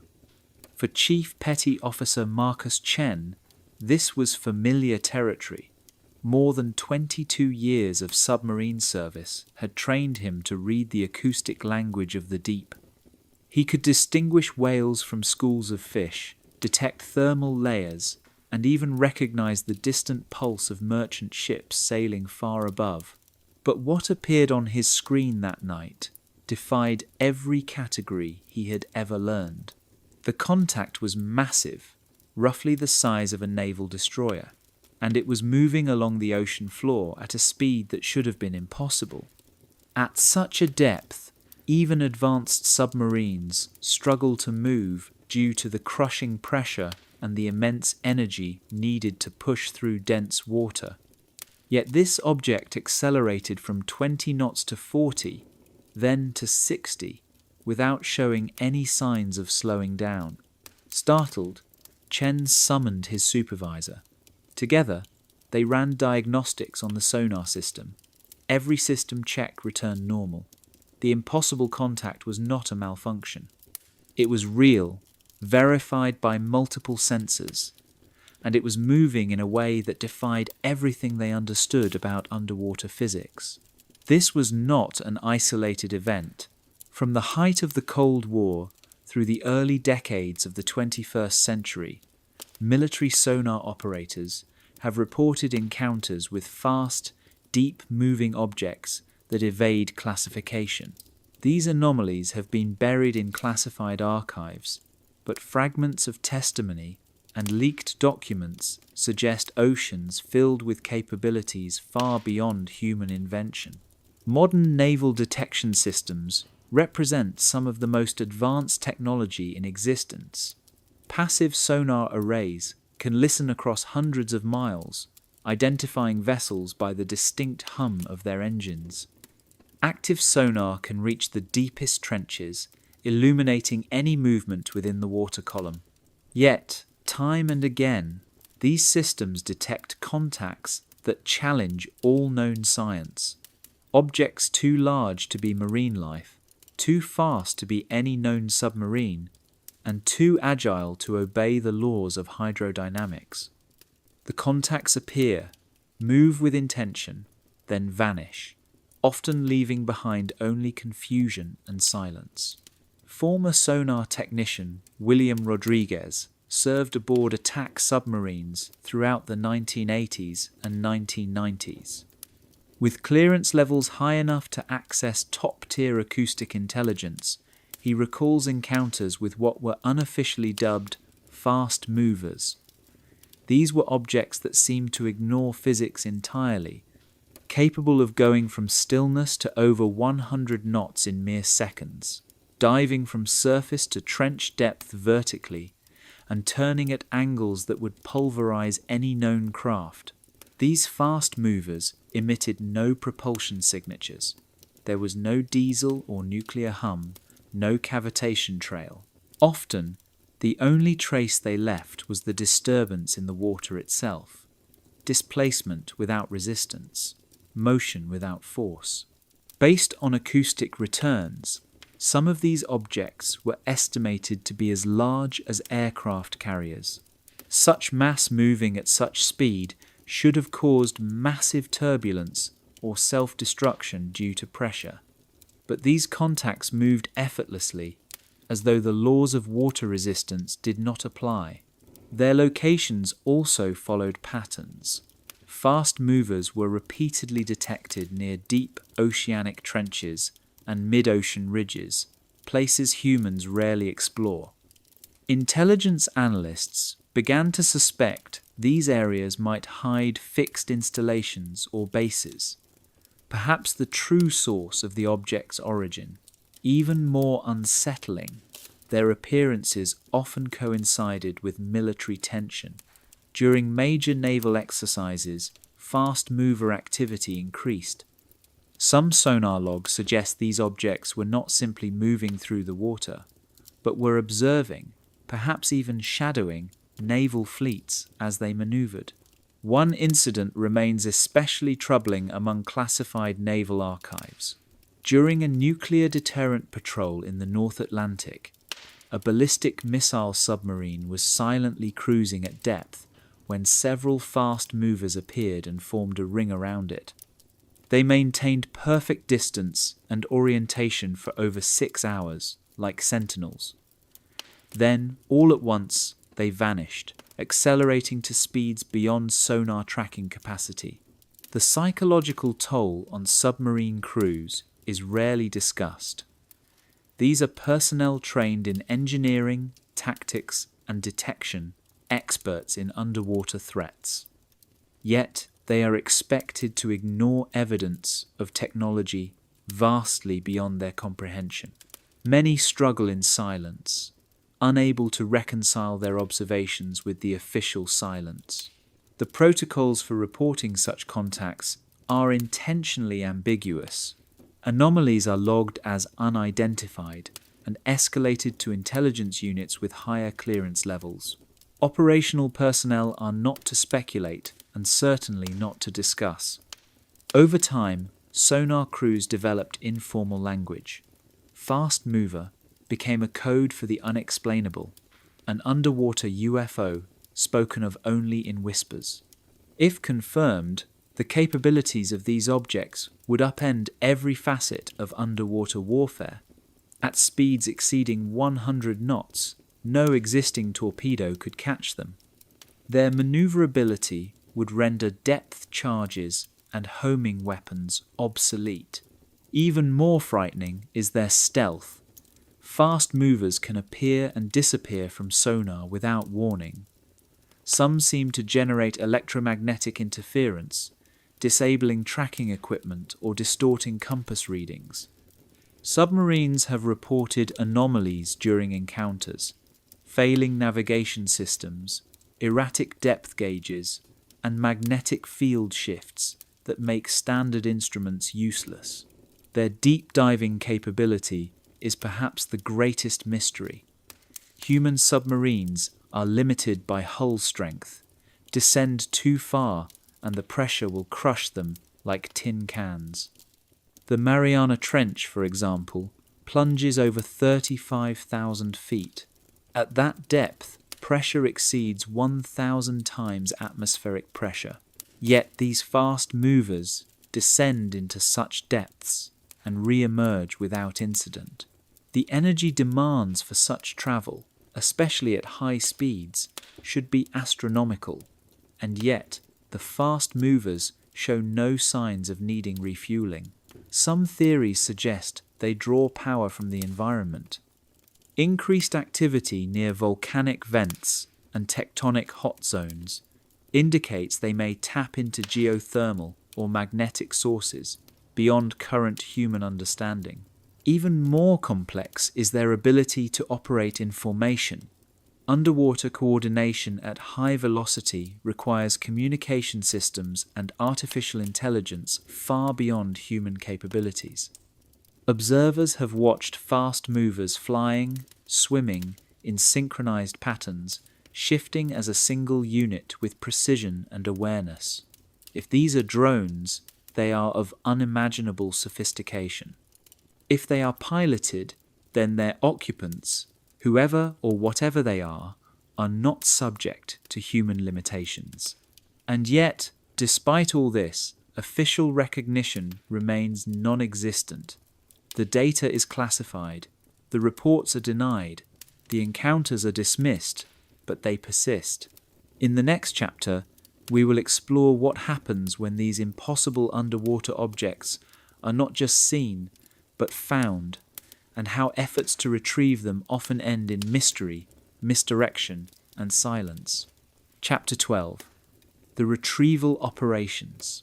When the military finds what they shouldn't, the call came at 0300 hours, encrypted through channels reserved for only the most sensitive naval operations. Captain Sarah Mitchell had commanded deep-sea recovery missions for over 12 years, salvaging everything from downed aircraft to classified submarine components. But the briefing she received on this night was unlike anything in her career. There were no written orders, no mission files, no operational charts marking the recovery zone, just verbal instructions delivered by officers who did not provide names or ranks. The objective was to retrieve an object tracked by military sensors, an object that did not officially exist and would never be acknowledged in any public record. The ocean may appear vast and open, but in reality, it is the perfect place to hide the impossible. When something that defies known physics plunges into the sea, and when sonar returns data that cannot be explained, certain specialized teams are deployed. These retrieval units are tasked with recovering what must not be seen by the public or even most branches of the military. These missions are not documented in official logs. They are masked by cover stories about training drills or salvage operations. The teams are equipped with cutting-edge deep-sea technology and sworn to absolute secrecy. Their targets are never named, and their operations never acknowledged. Hiding evidence beneath the ocean presents unique logistical challenges. Unlike land-based crash sites, which can be quickly secured, the open ocean is subject to international maritime law, commercial shipping traffic, and the ever-present risk of civilian discovery. Speed becomes essential. From the moment an anomalous object is detected, there is a narrow window to act before another party, foreign or civilian, might arrive. The cover stories are as critical as the mission itself. Naval vessels are said to be conducting environmental monitoring, weapons testing, or anti-submarine warfare exercises. Meteorological equipment lost during storms is used as an excuse to launch rapid recovery efforts. These explanations are designed to explain away any unusual activity without inviting too much scrutiny. Mitchell's mission briefing took place inside a secured facility where electronic devices were prohibited. No notes were taken and no records would be kept. She was told the operation involved the recovery of a training target lost during classified weapons testing. But there were caveats. The object, they warned, was constructed of advanced materials. It could not fall into foreign hands under any circumstances. Yet the details of the mission quickly betrayed the cover story. The depth of the dive was greater than any conventional training exercise. The equipment being loaded aboard the vessel suggested they were preparing for an encounter with something far beyond standard military hardware. Electromagnetic shielding was installed on both the recovery ship and the submersible, protection only necessary if they expected interference with onboard systems. The ship left port under the cover of darkness. The destination was one of the deepest points on the continental shelf.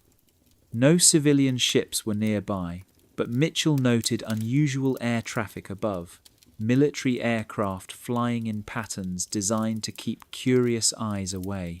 At 2,000 feet below the surface, the submersible's lights revealed an object resting on the ocean floor. Roughly disc-shaped, it showed no signs of damage despite what should have been a high-velocity impact. The surface shimmered strangely, reflecting light in fluid, unnatural ways. It appeared seamless, no joints, no welds, no evidence of assembly. The material seemed metallic, but not in any form recognized by existing classifications. More concerning was the object's electromagnetic field. As the submersible approached, its navigation systems began to malfunction. Readings fluctuated. Communications grew faint, static-filled. The object seemed to be alive in ways machines should not be. Standard recovery techniques failed. Cables could not attach securely. Magnetic clamps were repelled. Eventually, the crew devised a method using specialized nets and pneumatic lifting bags. Every second of the recovery was recorded by classified cameras, destined for viewing only by high-level analysts. As the object rose toward the surface, its electromagnetic signature intensified. At 800 feet, the object's exterior began to change, its metallic skin turning translucent.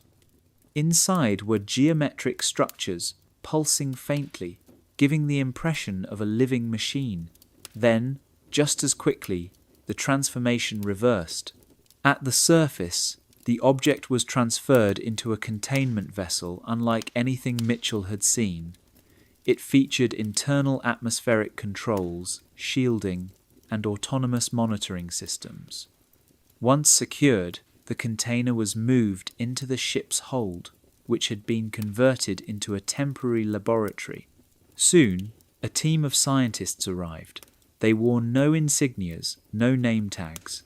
Their equipment seemed as foreign as the object itself. They worked in silence, speaking only in technical whispers Mitchell could barely follow, despite her engineering background. Within hours, a second vessel appeared. It bore no national markings. Its crew boarded the recovery ship, assumed control of the container, and left without ceremony. The transfer was precise, rehearsed.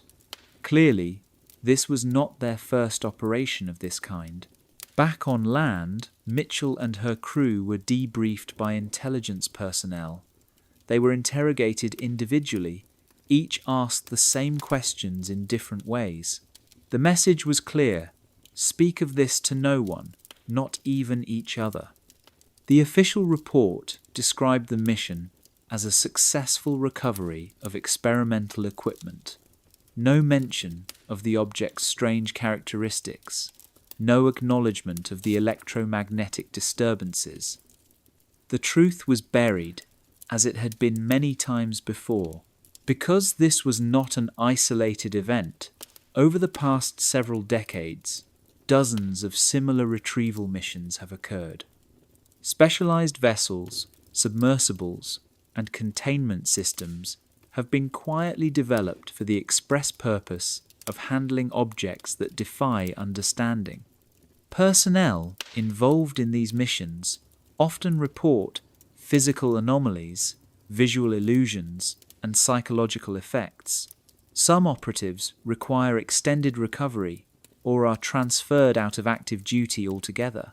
International coordination is sometimes required, especially when objects fall in contested waters. Diplomatic arrangements are made behind closed doors. Anomalous technology falls into legal grey areas that international law has never prepared for.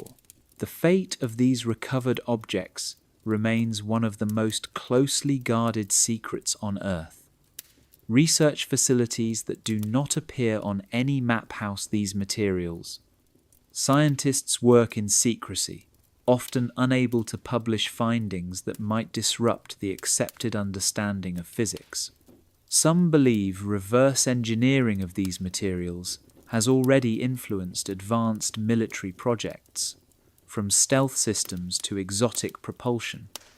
Others believe the real breakthroughs remain beyond our reach, locked behind technologies we are only beginning to comprehend. In the next chapter, we will examine the physical evidence recovered in these covert operations and what it might reveal about the intelligence behind the phenomena lurking beneath our oceans. Chapter 13: Physical Evidence from the Deep. Materials that shouldn't exist. Dr. Elena Vasquez leaned over the electron microscope, her hands steady but her mind reeling. With more than 25 years of metallurgical research behind her, she had thought nothing could surprise her anymore. Yet the fragment glimmering beneath her lens defied everything she had learned about metals, alloys, and manufacturing processes. The sample had been retrieved from an underwater recovery operation officially described as debris from experimental military hardware. But what she saw on the screen bore no resemblance to any known substance produced on Earth. At first glance, the material appeared metallic. Under closer scrutiny, its atomic structure was astonishing. Individual atoms arranged in patterns that, according to the laws of physics, should have been unstable. Yet the fragment showed no signs of decay or corrosion despite what appeared to be decades of immersion in salt water. Even more unsettling, its properties shifted depending on environmental conditions, as though the material possessed some form of adaptive or living quality. This is the reality facing scientists who analyze physical evidence from underwater UFO recoveries. These are not merely curious fragments. They are pieces of technology that undermine fundamental assumptions about chemistry, physics, and engineering. They cannot be classified using any known scientific method. Instead, they display characteristics suggesting manufacturing techniques and material science far beyond current human capability. The custody of such samples is handled with extraordinary care. Only researchers with the highest levels of security clearance are allowed access, and the testing takes place exclusively in government facilities. Universities and private laboratories rarely, if ever, see the most anomalous specimens. These materials are not stored in ordinary warehouses, but in secure installations built specifically to study technologies that, at least officially, do not exist. Underwater recoveries produce a distinct kind of evidence compared to terrestrial crash sites. The marine environment acts as both a preserver and a destroyer, dissolving ordinary metals while protecting others. Salt water corrodes conventional alloys within a few years, yet many fragments recovered from deep ocean sites emerge pristine, showing no sign of deterioration even after estimated submersion periods measured in decades. This resistance to corrosion is itself a form of evidence, proof of materials science operating at a level far beyond ours. When examined microscopically, the samples reveal no tool marks, casting seams, or any other indications of conventional manufacturing. Instead, the materials appear to have been formed at the atomic level, with structures arranged so precisely they resemble three-dimensional printing on a molecular scale. Such precision exceeds even the boldest aspirations of current nanotechnology by orders of magnitude. Isotopic testing deepens the mystery. Many samples show isotope ratios that do not match those found naturally on Earth. In some cases, the ratios point to isotopes that are theoretically possible but have never been observed in nature or produced in a laboratory. This either suggests a non-terrestrial source of raw materials or nuclear processes unknown to modern science, processes capable of altering matter at its most fundamental level. Other properties are equally confounding. Electromagnetic testing has revealed fragments that exhibit superconductivity at temperatures far above anything achievable by known materials. Some samples generate persistent magnetic fields without any identifiable power source, as though they are programmed to maintain a set of electromagnetic characteristics indefinitely. Thermal testing provides more surprises. When exposed to extreme heat that would vaporize steel or titanium, these fragments remain unchanged. They show no warping, no melting, and no structural failure. The only conclusion is that they were designed for environments far more extreme than anything on Earth's surface, perhaps the deep ocean, deep space, or even the interiors of stars. Mechanical stress testing breaks every known model of materials science. Some samples display tensile strengths greater than diamond, yet weigh less than aluminum. Others can be bent or deformed, but return to their original shape with perfect precision. While shape memory alloys exist in current human technology, these samples far surpass our best efforts, appearing to self-repair minor damage as if pre-programmed to maintain their structural integrity. Light behaves strangely around these materials as well. Some fragments that look opaque under visible light become transparent under specific electromagnetic frequencies. Others seem to bend light around themselves entirely, creating effects similar to invisibility cloaks, an ability far beyond modern stealth technology. Chemical analysis reveals another layer of impossibility. Certain elements within the samples do not appear anywhere in the standard periodic table. In other cases, familiar elements are bonded in ways that defy established chemical theory, yet remain perfectly stable under laboratory conditions. Such discoveries point to chemical knowledge far beyond anything humanity has achieved. The dangers of working with such materials are considerable. Some fragments interfere with nearby electronic devices, producing unexplained malfunctions or electromagnetic surges. Laboratories handling these substances must employ extensive shielding and strict containment protocols to prevent unpredictable interactions with other research equipment. The scientists themselves are not immune to unusual effects. Those who have worked extensively with the most anomalous materials sometimes report changes in perception, cognition, and even intuition. Several describe heightened pattern recognition or vivid, almost intuitive insights into the properties of the samples, effects that fade once they are transferred to more conventional projects.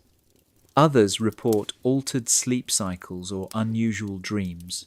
None of these effects are fully understood. Career risks are also significant. Researchers who attempt to publish findings that contradict accepted scientific models often find their security clearances revoked. Access to anomalous materials can be terminated suddenly, with no explanation. The unspoken message is clear. Some discoveries are not meant for open discussion. Storing these materials presents its own challenges. Specialized vaults equipped with electromagnetic shielding and climate controls keep the samples isolated. Security measures often exceed those used to guard nuclear weapons. Decades of underwater recoveries have produced a hidden archive of impossible technologies stored in facilities that do not appear on any public record. Even storage can trigger unexpected phenomena. Some materials interact with each other when stored nearby, as though they are communicating or resonating at a distance. These effects force researchers to isolate fragments individually, treating each not as inert debris, but as potentially active objects. Standard laboratory procedures often produce inconsistent results. Repeated tests yield different data, as if the materials adapt to analysis attempts. Some fragments even seem to alter their properties once scientists begin studying them, challenging the fundamental assumption that matter behaves predictably under controlled conditions. The implications are staggering. If such materials exist, and the evidence suggests they do, they point to a level of manufacturing and engineering that could revolutionize human civilization. Technologies that might take us centuries to develop appear to already exist in fragments retrieved from the ocean floor, yet secrecy ensures that this knowledge remains locked away. The potential benefits to energy, medicine, transportation, and materials science remain unrealized, hidden behind classified doors. For the scientists who work with these materials, the burden is both professional and personal. Confronting evidence that undermines the foundation of modern science creates psychological stress that few are prepared for. Some require reassignment to more conventional projects, simply to recover their equilibrium. In the next chapter, we will examine what happens when decades of underwater UFO encounters are analysed together, how seemingly isolated incidents reveal patterns, migration routes, and operational procedures that suggest a highly organised presence beneath our oceans. Chapter 14: The Underwater Highway, Tracking Patterns Beneath the Waves. Imagine observing the Earth from orbit, watching as mysterious objects glide silently through the oceans, unseen by most, but leaving behind patterns detectable through sonar, sightings, and subtle anomalies. Over many decades of collecting data from naval sonar systems, declassified reports, and unexplained civilian encounters, an extraordinary pattern has emerged. These underwater events are not scattered randomly across the globe's oceans. They follow specific, highly defined pathways, routes that seem more deliberate than accidental. This is the foundation of what some researchers call the underwater highway theory, the proposition that our planet's oceans host a covert transportation network utilized by intelligences unknown, following mapped and deliberate routes that span the ocean floor. These routes appear to connect deep trenches, undersea mountains, and other geological features, potentially functioning as stations or waypoints for underwater traffic operating far beyond human detection. The first clues emerged when analysts began plotting incidents on oceanographic charts. What initially seemed like isolated events began to cluster. Civilian sightings and military sonar contacts often aligned along particular undersea corridors, their routes echoing the shape of tectonic ridges, continental shelves, and trench systems. The idea that these movements were coincidental quickly faded in the face of consistent, repeated, geographic overlap. One of the most well-known routes lies within the North Atlantic corridor, stretching from the waters near Nova Scotia, home of the famous Shag Harbour incident of 1967, all the way to the tropical waters near Puerto Rico. Along this path, naval records document encounters with unknown submerged objects that exhibit maneuverability and speed far beyond the capabilities of human technology.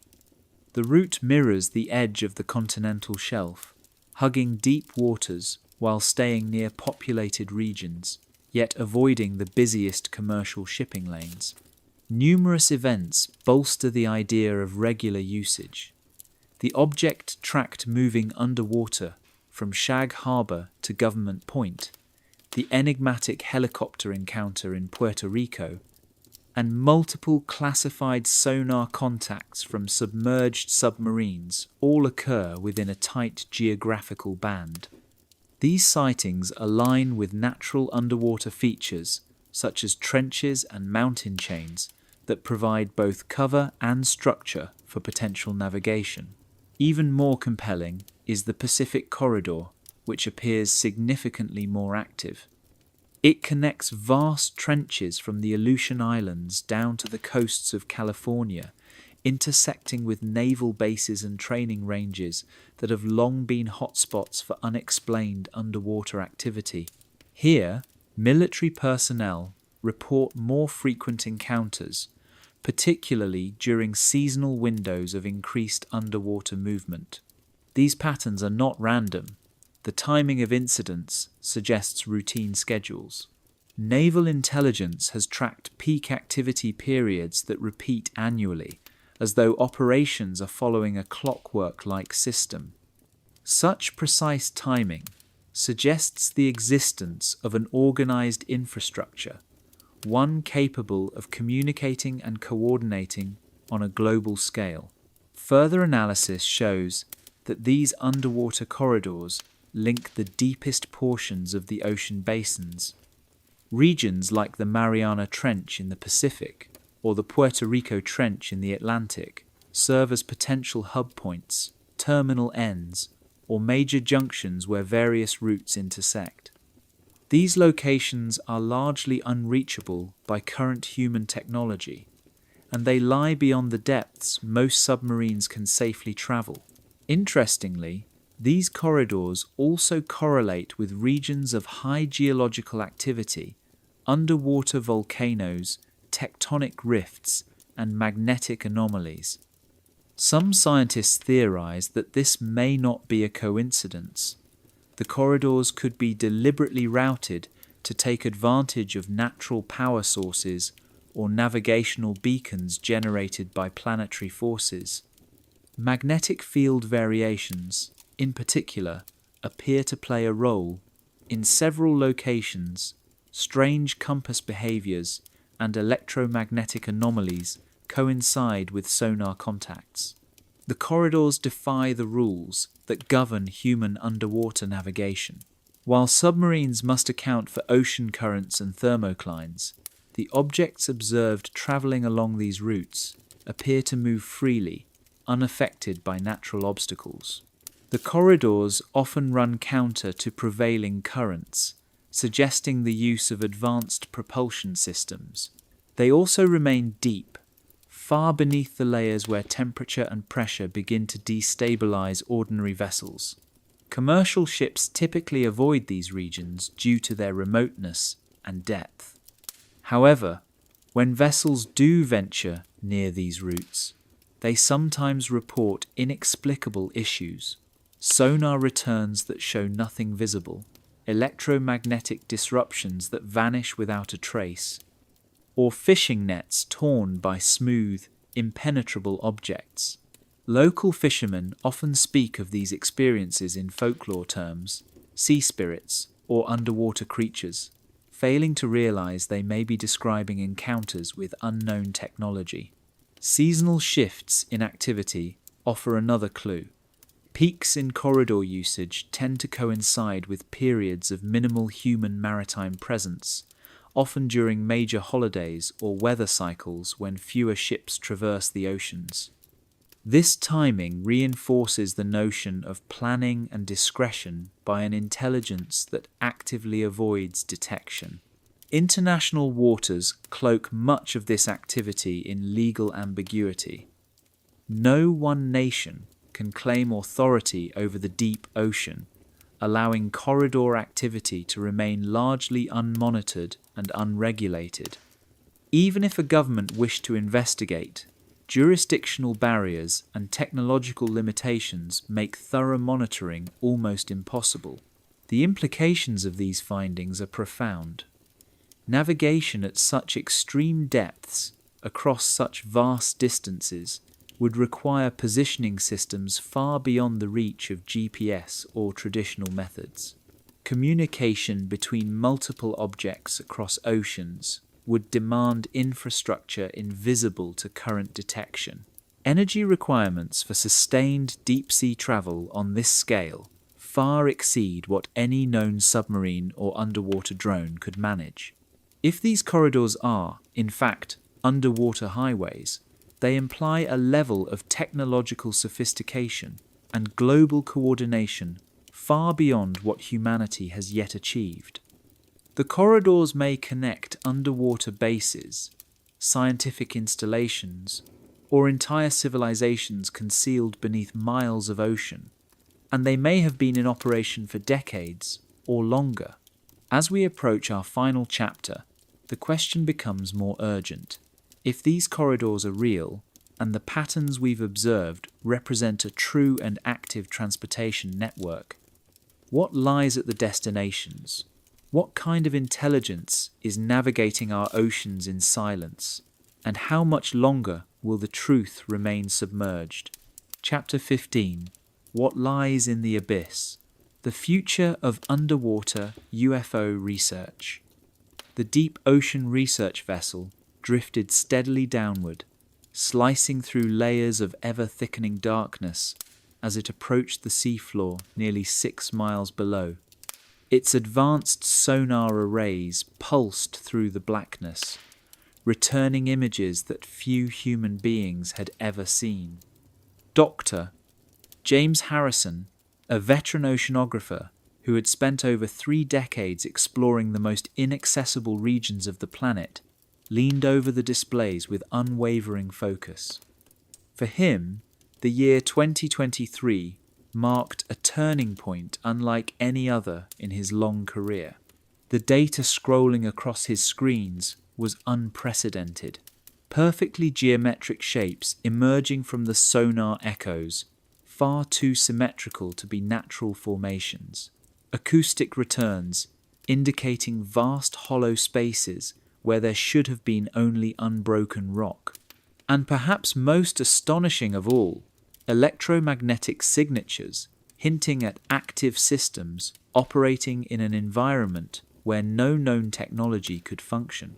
The future of underwater UFO research now stands at a pivotal crossroads. On one side are remarkable advances in technology, tools capable of revealing the ocean's deepest secrets with precision unimaginable only a few decades ago. On the other side lies the weight of institutional resistance, the reflexive classification, denial, and deflection that governments and military organizations have relied upon for generations. These two forces are colliding, creating a moment in history where the unknown may finally be brought into the light. Modern sonar has evolved far beyond the primitive acoustic systems that first detected strange underwater contacts during the Cold War. Synthetic aperture sonar now produces images whose clarity rivals optical photography. Multi-beam arrays measure seafloor features with precision not in meters but in centimeters. Side-scan sonar unveils hidden canyons, ridges, and structures previously invisible to human eyes.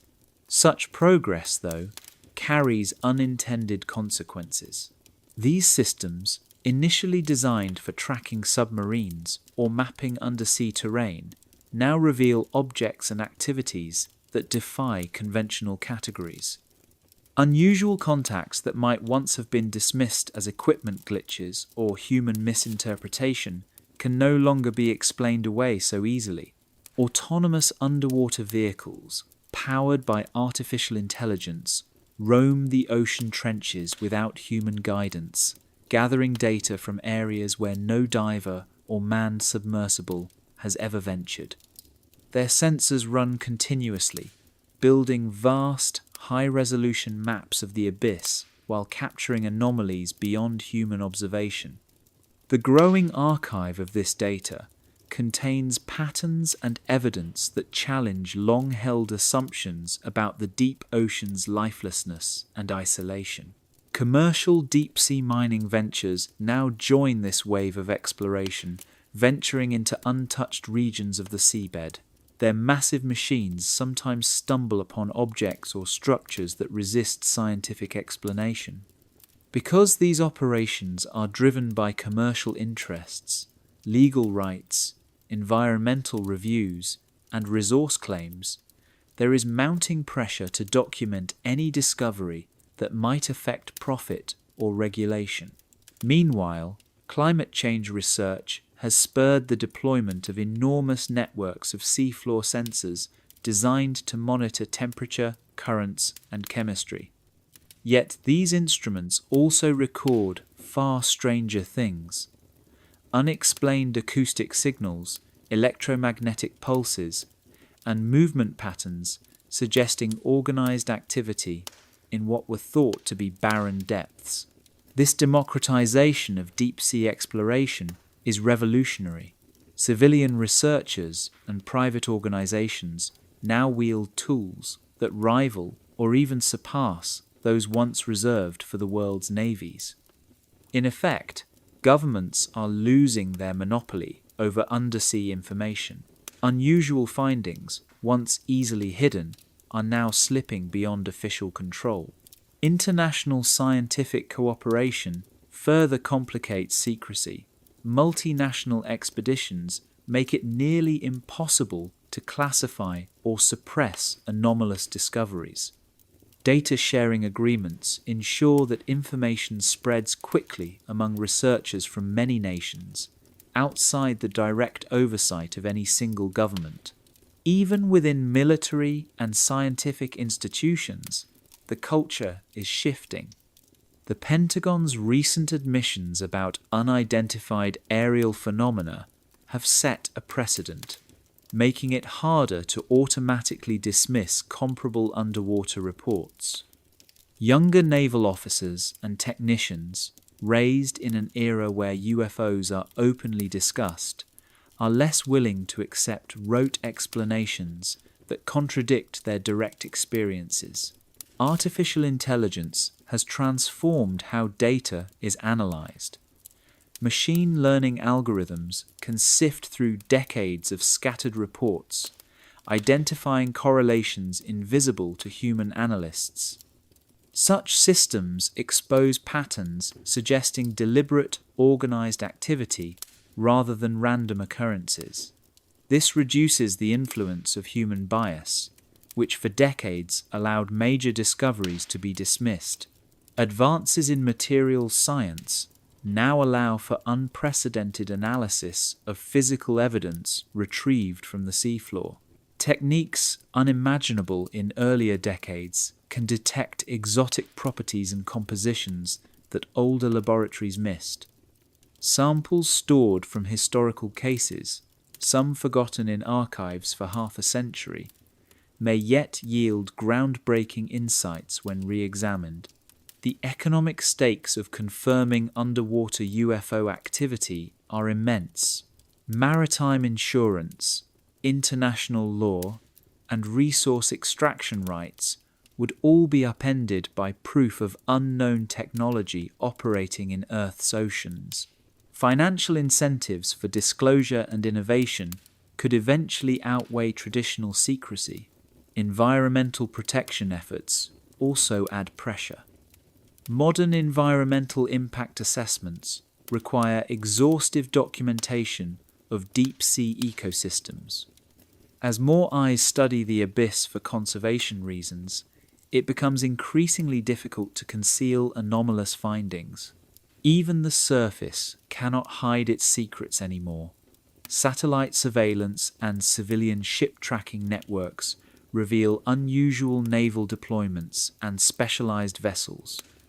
Independent researchers, armed with open-source intelligence, can piece together patterns hinting at classified underwater operations. And then there is social media. A single smartphone photo or message from a crew member aboard a research ship can spread worldwide in seconds, bypassing official channels entirely. Old methods of controlling the narrative simply cannot keep pace with today's speed of communication. The legal frameworks governing underwater discoveries are also straining under new realities.